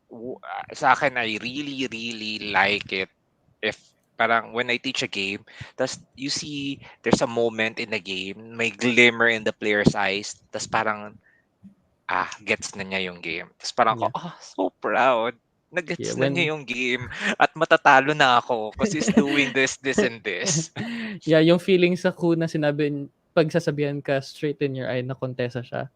Tapos hindi pala siya kontesa. Tapos you die. Tapos papakita niya yung card. Tapos parang ako, I'm so proud of you. So proud. Ang galing mo na mag-bluff. Yeah. And Sobrang ano really, yan. no? And really, there's lessons to be learned from loss talaga. That's why you play a second game. Diba? Oh, Parang, yeah. okay, I now know what I did wrong. I now know what to do better. Yeah. Lessons in loss. Okay. Quick tip number 4. I think I've only done this twice or thrice. Especially if it's a really long game, distribute the teach among players. I think I remember teaching Concordia, wherein we all took turns teaching different parts of the game. Apparently, this guy taught about the cards, I taught about the map and how to move around the map, for example. And really, no, this is really just more on lessening the exhaustion on one player. At the same time, it helps other players learn how to teach games then as well, I think. Oh, yeah. Yeah. Yeah. I think I've done this one to teach some of the gaming library people to teach games. But also I've done this with like people who are excited about games na sila mismo yung namili and they want to introduce to our group. Na close naman kami, and I tell them, okay, sige, you can, if you're really excited about it, maybe learn about it and teach it to us. Pero syempre on my end, I really research it, and I also check yung rules so that when in game, I just want them to kasi we like sharing our hobby, no. Pero kung they're stuck with us, only us teaching the games, mahirapan sila to get to teach other people also. So parang training grounds for them, for our group din yung ganun. Yung sila naman yung magte-teach. Yan. Sa Yeah. akin din, I mentioned a while ago, if it's a new game, there's no time to prepare, we as a game group help each other out. Parang, so ako hawak ko yung rule book, they help set up, pero I haven't tried teaching different parts of the game kasi I feel na medyo weird yung flow. Pero I haven't tried it. Mm. Also, we also distribute teaching in a way na parang, okay, oh, hindi ka pa nakapag-teach ng game. Maybe you want to teach a game Yeah. that you really like. So Yeah. parang, oh, that 'di ba? Parang one, you build confidence in that player na parang okay, maybe if he teaches a game once or twice, it gets confidence na parang magigets na niya yun. Tapos two, ano parang you get the buy-in of the players in the group na parang, okay, we're a game group. We help each other out. Yeah. 'Di ba?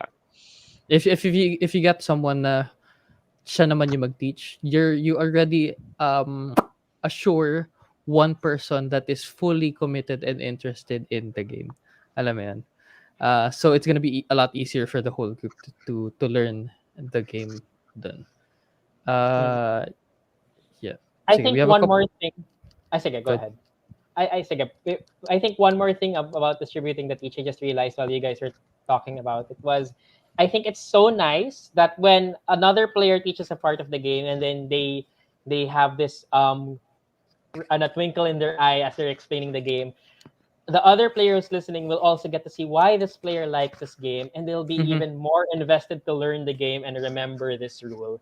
And True. another thing that might be helpful is this player might also share their own insight or their own tactic then when learning the game. So Yeah. that, okay, this is how this player might do this action. I can use that against him later on. Or also I Yeah. can adapt this strategy in learning this game as well later. Mm.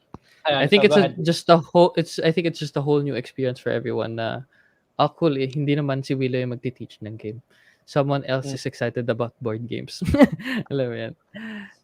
But yeah, we do have a couple of comments. Sabi ni Anika, hello Anika, welcome to the stream. Sabi niya, this is so cool. She tagged Kai. Check this out daw. Hello. Hello, Anika. Gershon says the joy is in knowing may kalaro ka na. Well, that's also one thing when you have a group. And Luvin is asking, how do you teach a slow learner noob like me? Lol. What? You're not noob. You lie. Hindi, pero answering the question, one, give credit to the players. Parang I I don't want to think kasi there's a lot of players na hindi ano that game is too smart for me. I feel parang if you give confidence to your player, parang hey, kaya mo to. I will teach the game in the best of my ability pero kayang-kaya mo to. Mhm. I you got this, you know? Kaya mo 'yan. Para you build the confidence in the player na kaya rin nila matuto.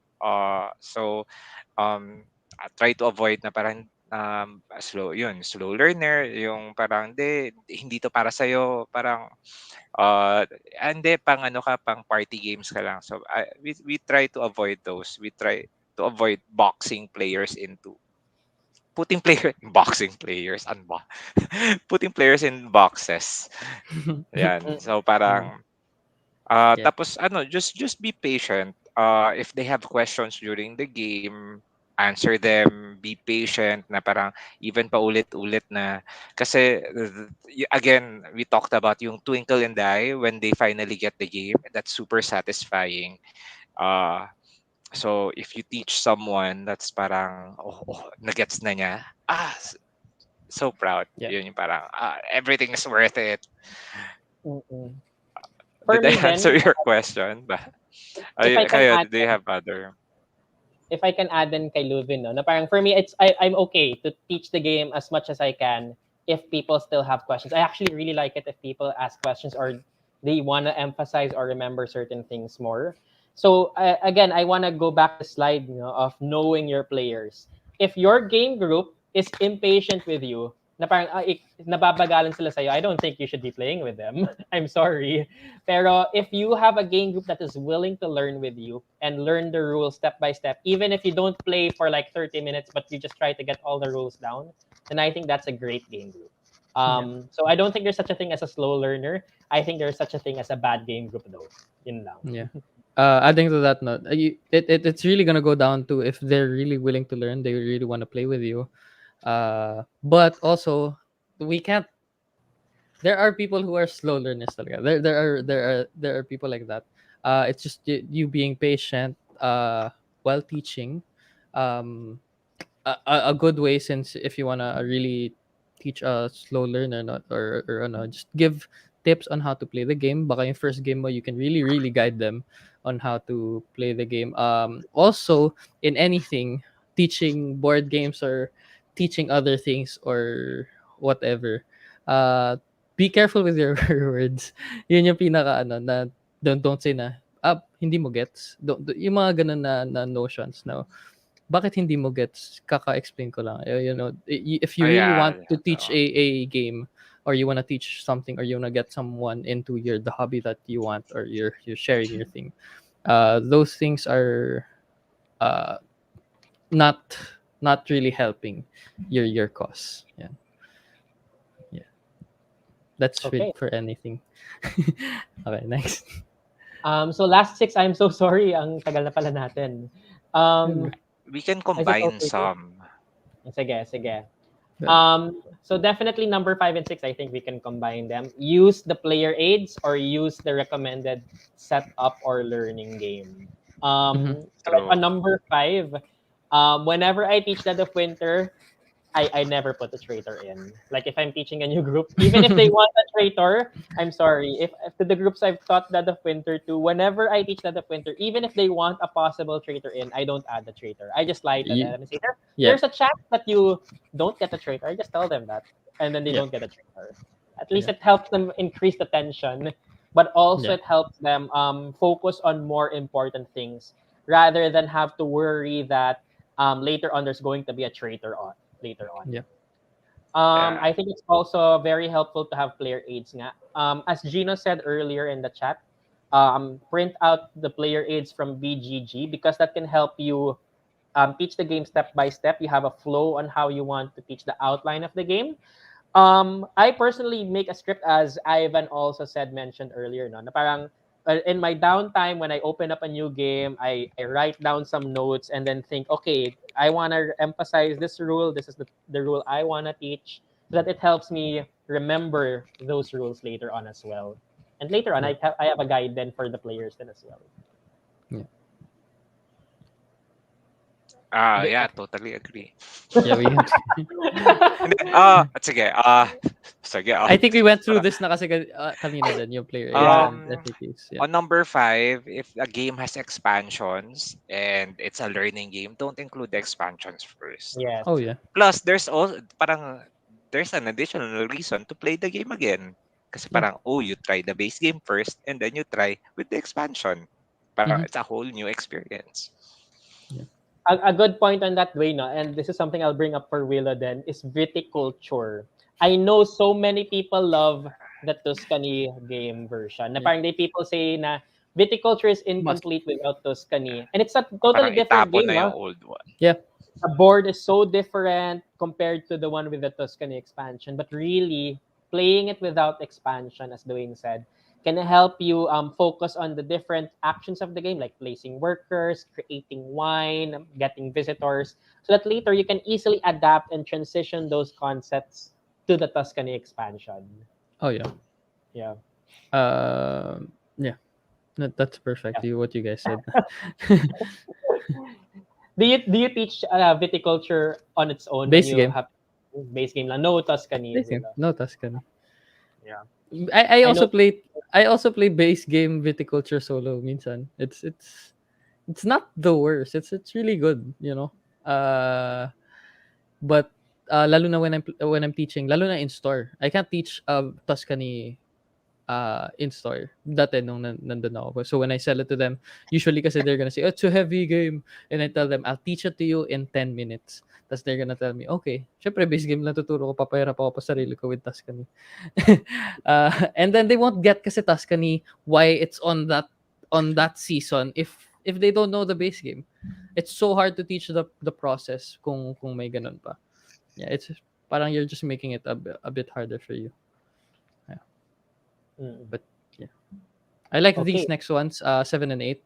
These are my Ayan. go-to tips. Go ahead. Yeah. 7 Ako, and 8 is I don't agree with number 7, pero yeah, let's see. point of Um, I, contention. I hardly do this, but I do it for some games. So parang you house rule the game to make it simpler. Like maybe like for me, when I talk about house rules, I remove certain rules. Like for example, yung example ko earlier on Dead of Winter and removing the traitor mechanic. Or parang sometimes you have to remove the crisis card so people can focus more on the zombies or moving to locations. That might be helpful so that people can focus on the actions of the game first, and then later on after you play around without it, then you go and talk about um the rules that you removed. Mhm. There's another game I was thinking of where you really do modify the rules a bit. Let me think about it a bit more. Ay, ikaw, Willow. I want Dwayne to go first. Okay, for Sige, me, Dave. I try to avoid house rules because parang dun pa rin sa same notion na parang ikaw yung nagturo ng game tas nag-house rules ka pa para ikaw manalo. Parang we want to remove that, and I want to respect the spirit of the game Mhm. through and through. So parang I feel that the game design is very intentional, and they did all of these rules because they have a certain intention. Pero Mhm. again, that's me, and if your group agrees, if the whole group agrees na ay house rule natin to, go ahead. Of course. But if Yeah.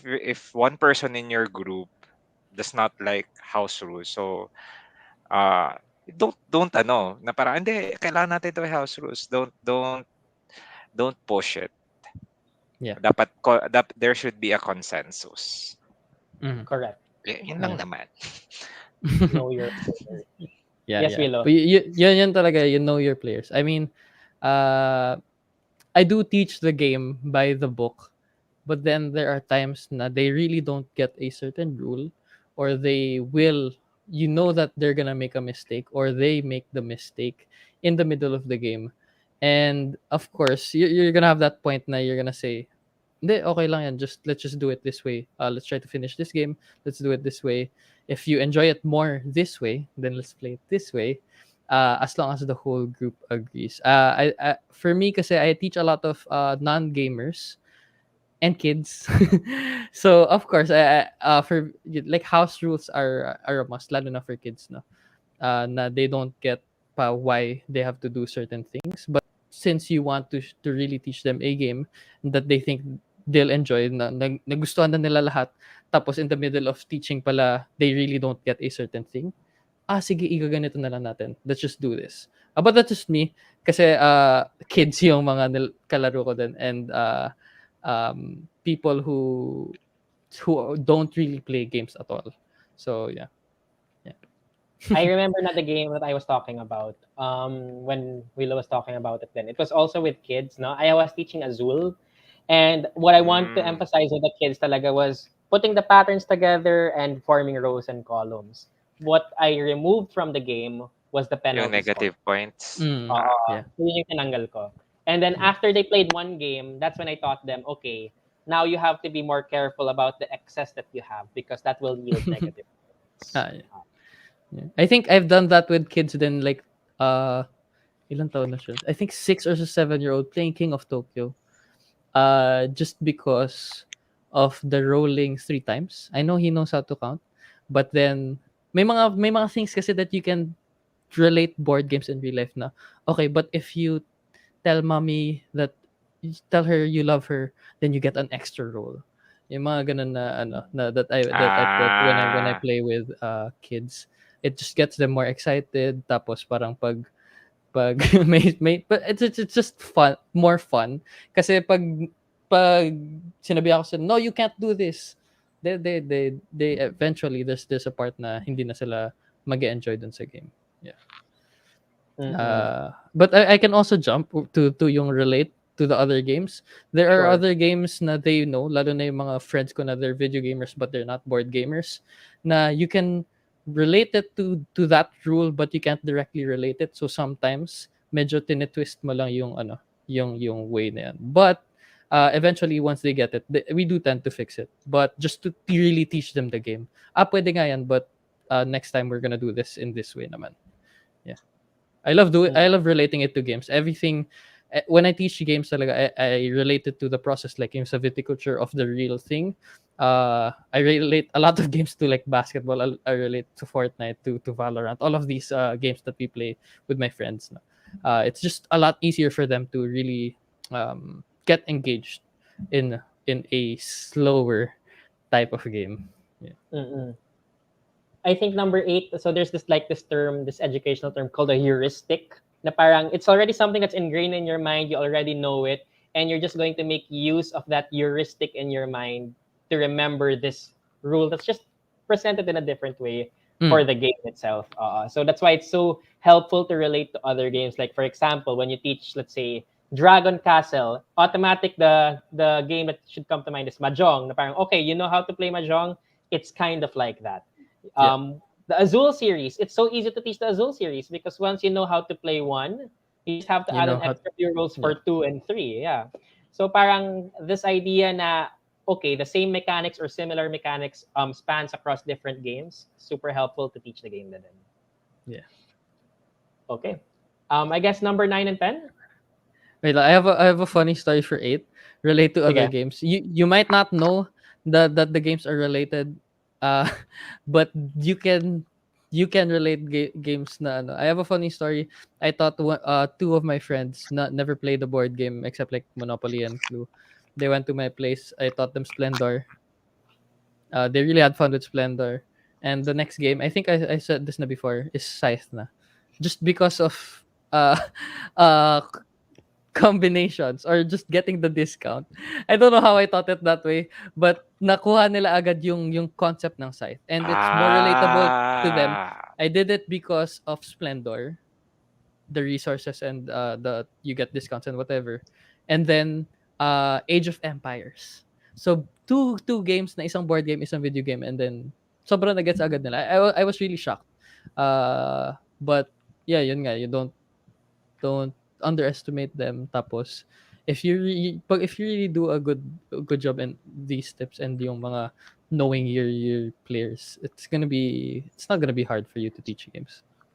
Yeah. And yung leveling up, parang you start with this, and this so that you can better prepare them for like Yeah.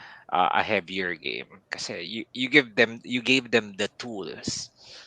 Parang alam mo na yung discount. Mm-hmm. Smart. Mm-mm. Okay. I think it also, to add na lang din, no, parang it also helps to help them invest themselves in the game. Na parang, oh, I remember you enjoyed this game. This game is like that. You'll enjoy this game a little bit more then. Yeah. Okay. Number 9, if moderating, avoid playing. I think someone also mentioned this in chat earlier. No, parang you don't play to win, but also like if I'm a moderator and I'm just watching them play lang, I'm not playing mismo. I think it helps to privately tell your players what they might be, what a rule that they might be Yeah. misunderstanding might be, like in private lang. Sometimes you can also, I think some people might appreciate light strategy, but of course some people would want to learn that on their own. So again, it really depends on how well you know your players talaga, no? Yeah. But I think with number 9, what this tip helps is that it helps you mitigate errors in the middle of the game itself already. Mm. So that players will know, okay, this is how I misunderstood it, and now I can correct it and get back correctly playing the game after. Yeah. Also, to add to Dwayne nga, no, na parang you won't be blamed. You won't be blamed for winning the game because you're not playing the game anymore. You just taught the game. True. minsan I moderate while I play. But it's just a fun thing yung pag-moderate mo. So sabihin mo lang na, diyan may ilalagay resources mo, kukunin ko yan. Pag iniwan mo yan, kukunin ko yan. Parang gino-joke mo lang. But, kasi since you can't fully like say na don't put that thing there kasi makukuha ni ganito or something. Sometimes moderating and not playing is also okay. I do this with yung family naman ng brother ko with na naglalaro sila. And then I'm just watching. Kahit taco cat lang yan. You flinched. get the cards. Ganun. I think also having this overlord overview of the game lets you also see strategies you might not have seen before. I think sometimes it happens then parang, oh, that's what he's doing. How come I didn't think of that? It gives you a different perspective talaga when playing the game. Yeah. Okay, last tip. I am so sorry this took so long. Last tip. Keep records of past games as guides. I think this is super helpful, especially for roll and write games. So I have copies of older games for Welcome to. I have a printout of a game for Metro X, for example, so that I can easily tell them and explain the different Oh yeah. actions for those roll and write games and the scoring for those games. Yeah. Are there other games aside from roll and write games that benefit from this? I think Carcassonne, something you're building some a big thing. Photos, pwede naman yung records, diba? Photos of these games. Or when you're like building sa tapestry, pag nakikita nila yung building na part, how you'd want to parang see it. Oh, ang ganda naman nung, I want to make that also. It gives that feeling dun sa player trying to learn that game. Ganun pala yun. I can make it like that. I want to make it like that also. Parang ganun. Mm-mm. Okay, I think that's it. Pero yay! And actually, yeah, pero madami pa tayong tips. Ito ito yung mga not usually found in the videos like in YouTube. There's a wealth of information in YouTube and with your friends. Pero before we end, do we have like key takeaways that we want our viewers to parang their main pabaon? Because Okay, we have a lot. we have a It's just, lot. let's just give 1 point each. But Yeah, before we do that, one sorry point no. each. Can we just go from your first style of teaching to the end so we can recap it for those who just came into the stream? I'll Yeah. go through it na lang. First style of teaching, teach from macro to micro. Emphasize the scale chronology of the game and the bigger picture dotted by smaller details. Then the next one, see, you can read this one. Kayo na lang. Pangit ko pala magsalita. So second one is teach the game backwards. This is not this is good for games wherein there are phases of the game, but the phases don't make sense unless they're taught and learned backwards. So you get to see how you produce money and what the money is used for and how the turns are going to go. So you emphasize the goals, the sub goals, and how each of the phases transition. Number 3, Dwayne. Number 3, show the life cycle of your resources and components. Explain the scarcity and the endpoints where and how your resources are used and how they matter in the grand scheme of the game. Yes. Number 4. Learn as you play. Just open the box, play the game. Don't worry about it. It's fun. It's a fun thing to do. Promise. Just try it. Okay. Number 5. Break down a game as a product of its mechanics, skills, or actions. If you can repeat and say and emphasize what are the actions of the game, action 1 and action 2, and how they relate and how they're going to produce your score at the end of the game, that's a great way of teaching, like in New York Slice. Emphasize the repetitive actions. And provide light strategies if you want as well. Number 6, Dwayne, sige. And number 6, teach the game crux points and decisive moments. Those moments that make you say ha ha. Those are the Or oh important no. parts that you the Or oh oh no, no's and then that's oh no. those Aha and oh parts no. you teach Yeah. them where There you go. they are in the game. There you go. So sige, let's give our last parang takeaways from the so Key that we can takeaways. go put it in your brain. I guess I can go first, and then magiging Go last si up. Professor Martin. Okay, Okay, Mhm. I'm sige. gonna change our scene to this. There you go. Okay, sige. Just one key takeaway, and I think this is one of the most important things that you should know when you're teaching a board game. And it said the first time, it was in the first slide, I think. But it's okay to make mistakes. Ganun talaga. Just uh, learn the game again. If sinabi nila that you're cheating, just okay, next time I'll teach it better. I know that I won't make this mistake again. If you know you taught a worker placement and you didn't teach it the best way in the first time, you get a new game, the worker placement. It's a new game for you.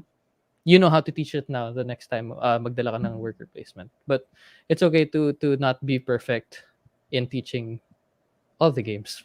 You won't be perfect teaching all the games. Yeah, that's my key takeaway.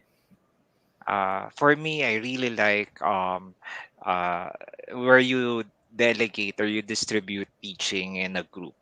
Parang if you have been the teacher for the longest time, encourage or empower other players in the group, and so that they will get the tools and the confidence, so that parang you pass it on. Parang you train someone, and then he or she can be a teacher, and then we'll form another group and teach more people. Yeah. Yeah.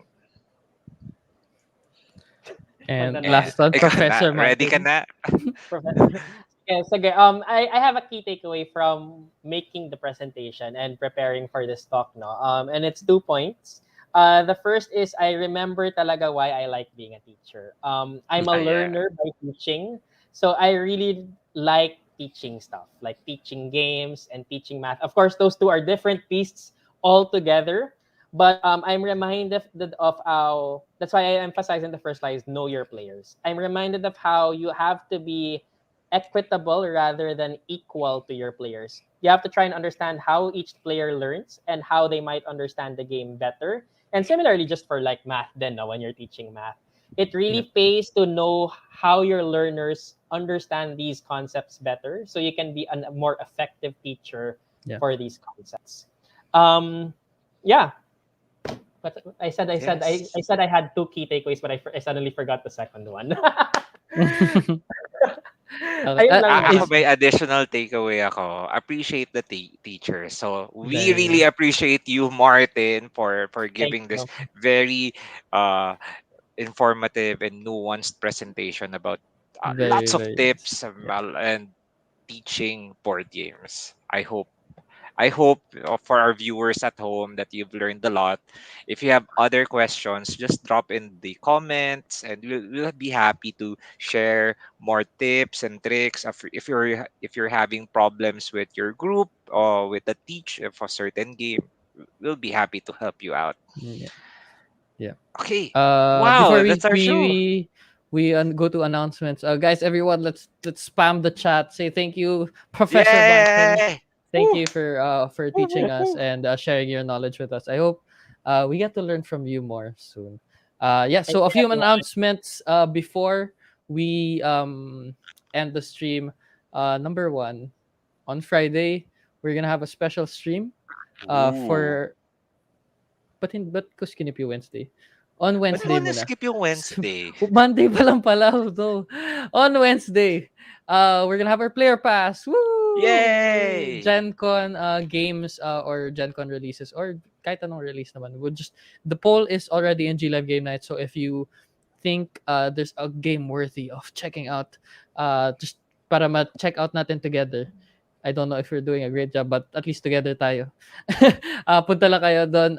Vote. You can put in your votes. You can put in your own the games that you want to check. And then we're gonna be checking them out in Player Pass on Wednesday. Still figuring out a vote system, but hopefully yung experiment natin for Wednesday, you guys would appreciate and you would try with us. But yeah, next on Friday we're gonna have a special stream. It won't be a G Live game night, but it's gonna be more a G Live paint night. What? Paint I just night? I just made that up today. Oh! But we'll have special guests painting Marvel United actually. Marvel United with Ooh. with certain paints, which is also an announcement, but it's gonna be on Wednesday pa. So take soon yan. In-announce ko na pala. Oh my gosh, pwede ba yan? Okay, onti na lang Willow, naman pala. kilala ko ba yung painter? Kilala ko ba yung painter? You know the painter, for sure. You know the painter. But the question is, do you know the paint? No. You'll know the paint. Okay. Yeah, you'll know the paint very soon. Oh. I think I'm announcing it on Wednesday. But for those who stayed here, yeah, announced it on Wednesday. But we'll have a G Live paint night. I hope to see you guys soon. If you want to learn how to paint miniatures, which I can't do, but I will still be there. I will watch to learn lang. But yeah, I'll see you guys there. Any more announcements, Mr. Dwayne? Not in my end. Yun na yan. Okay. All right. So that's it for tonight. Any last words, Professor Martin? Parang may gagawin ako sa'yo. Oh yeah, Last Sure. words. where can we catch you? Do you have your social medias? Do you have anything to promote? Your Discord server. Oh yeah, you're this. Sure. Yes. So we play Blood on the Clock Tower every week. If you want to learn how to play Is it Blood on the Clock every Tower, week though, or every think day? it's almost every other day of every week. So join us there. Nice. Also, I guess I haven't said anything yet, no. Pero we're planning something on our end as well. So I'll just Nice. say it in the future as well. So please watch out for more details about what we're going to announce in the future. We don't have a page, but Yay. we have one soon. Okay, Ayun. there you go. Nicely done. I think that's it for tonight. I hope to see you guys on Wednesday and on Friday. And sana na-appreciate niyo yung teaching tips and tricks and Trips and tools trips. name Mr. Professor Martin and some of Professor. our random rants, me and Dwayne. I'll see you guys on Wednesday. Bye-bye. Peace. Bye everyone. Thank you. Bye-bye. Thank you. Thank you. Bye bye.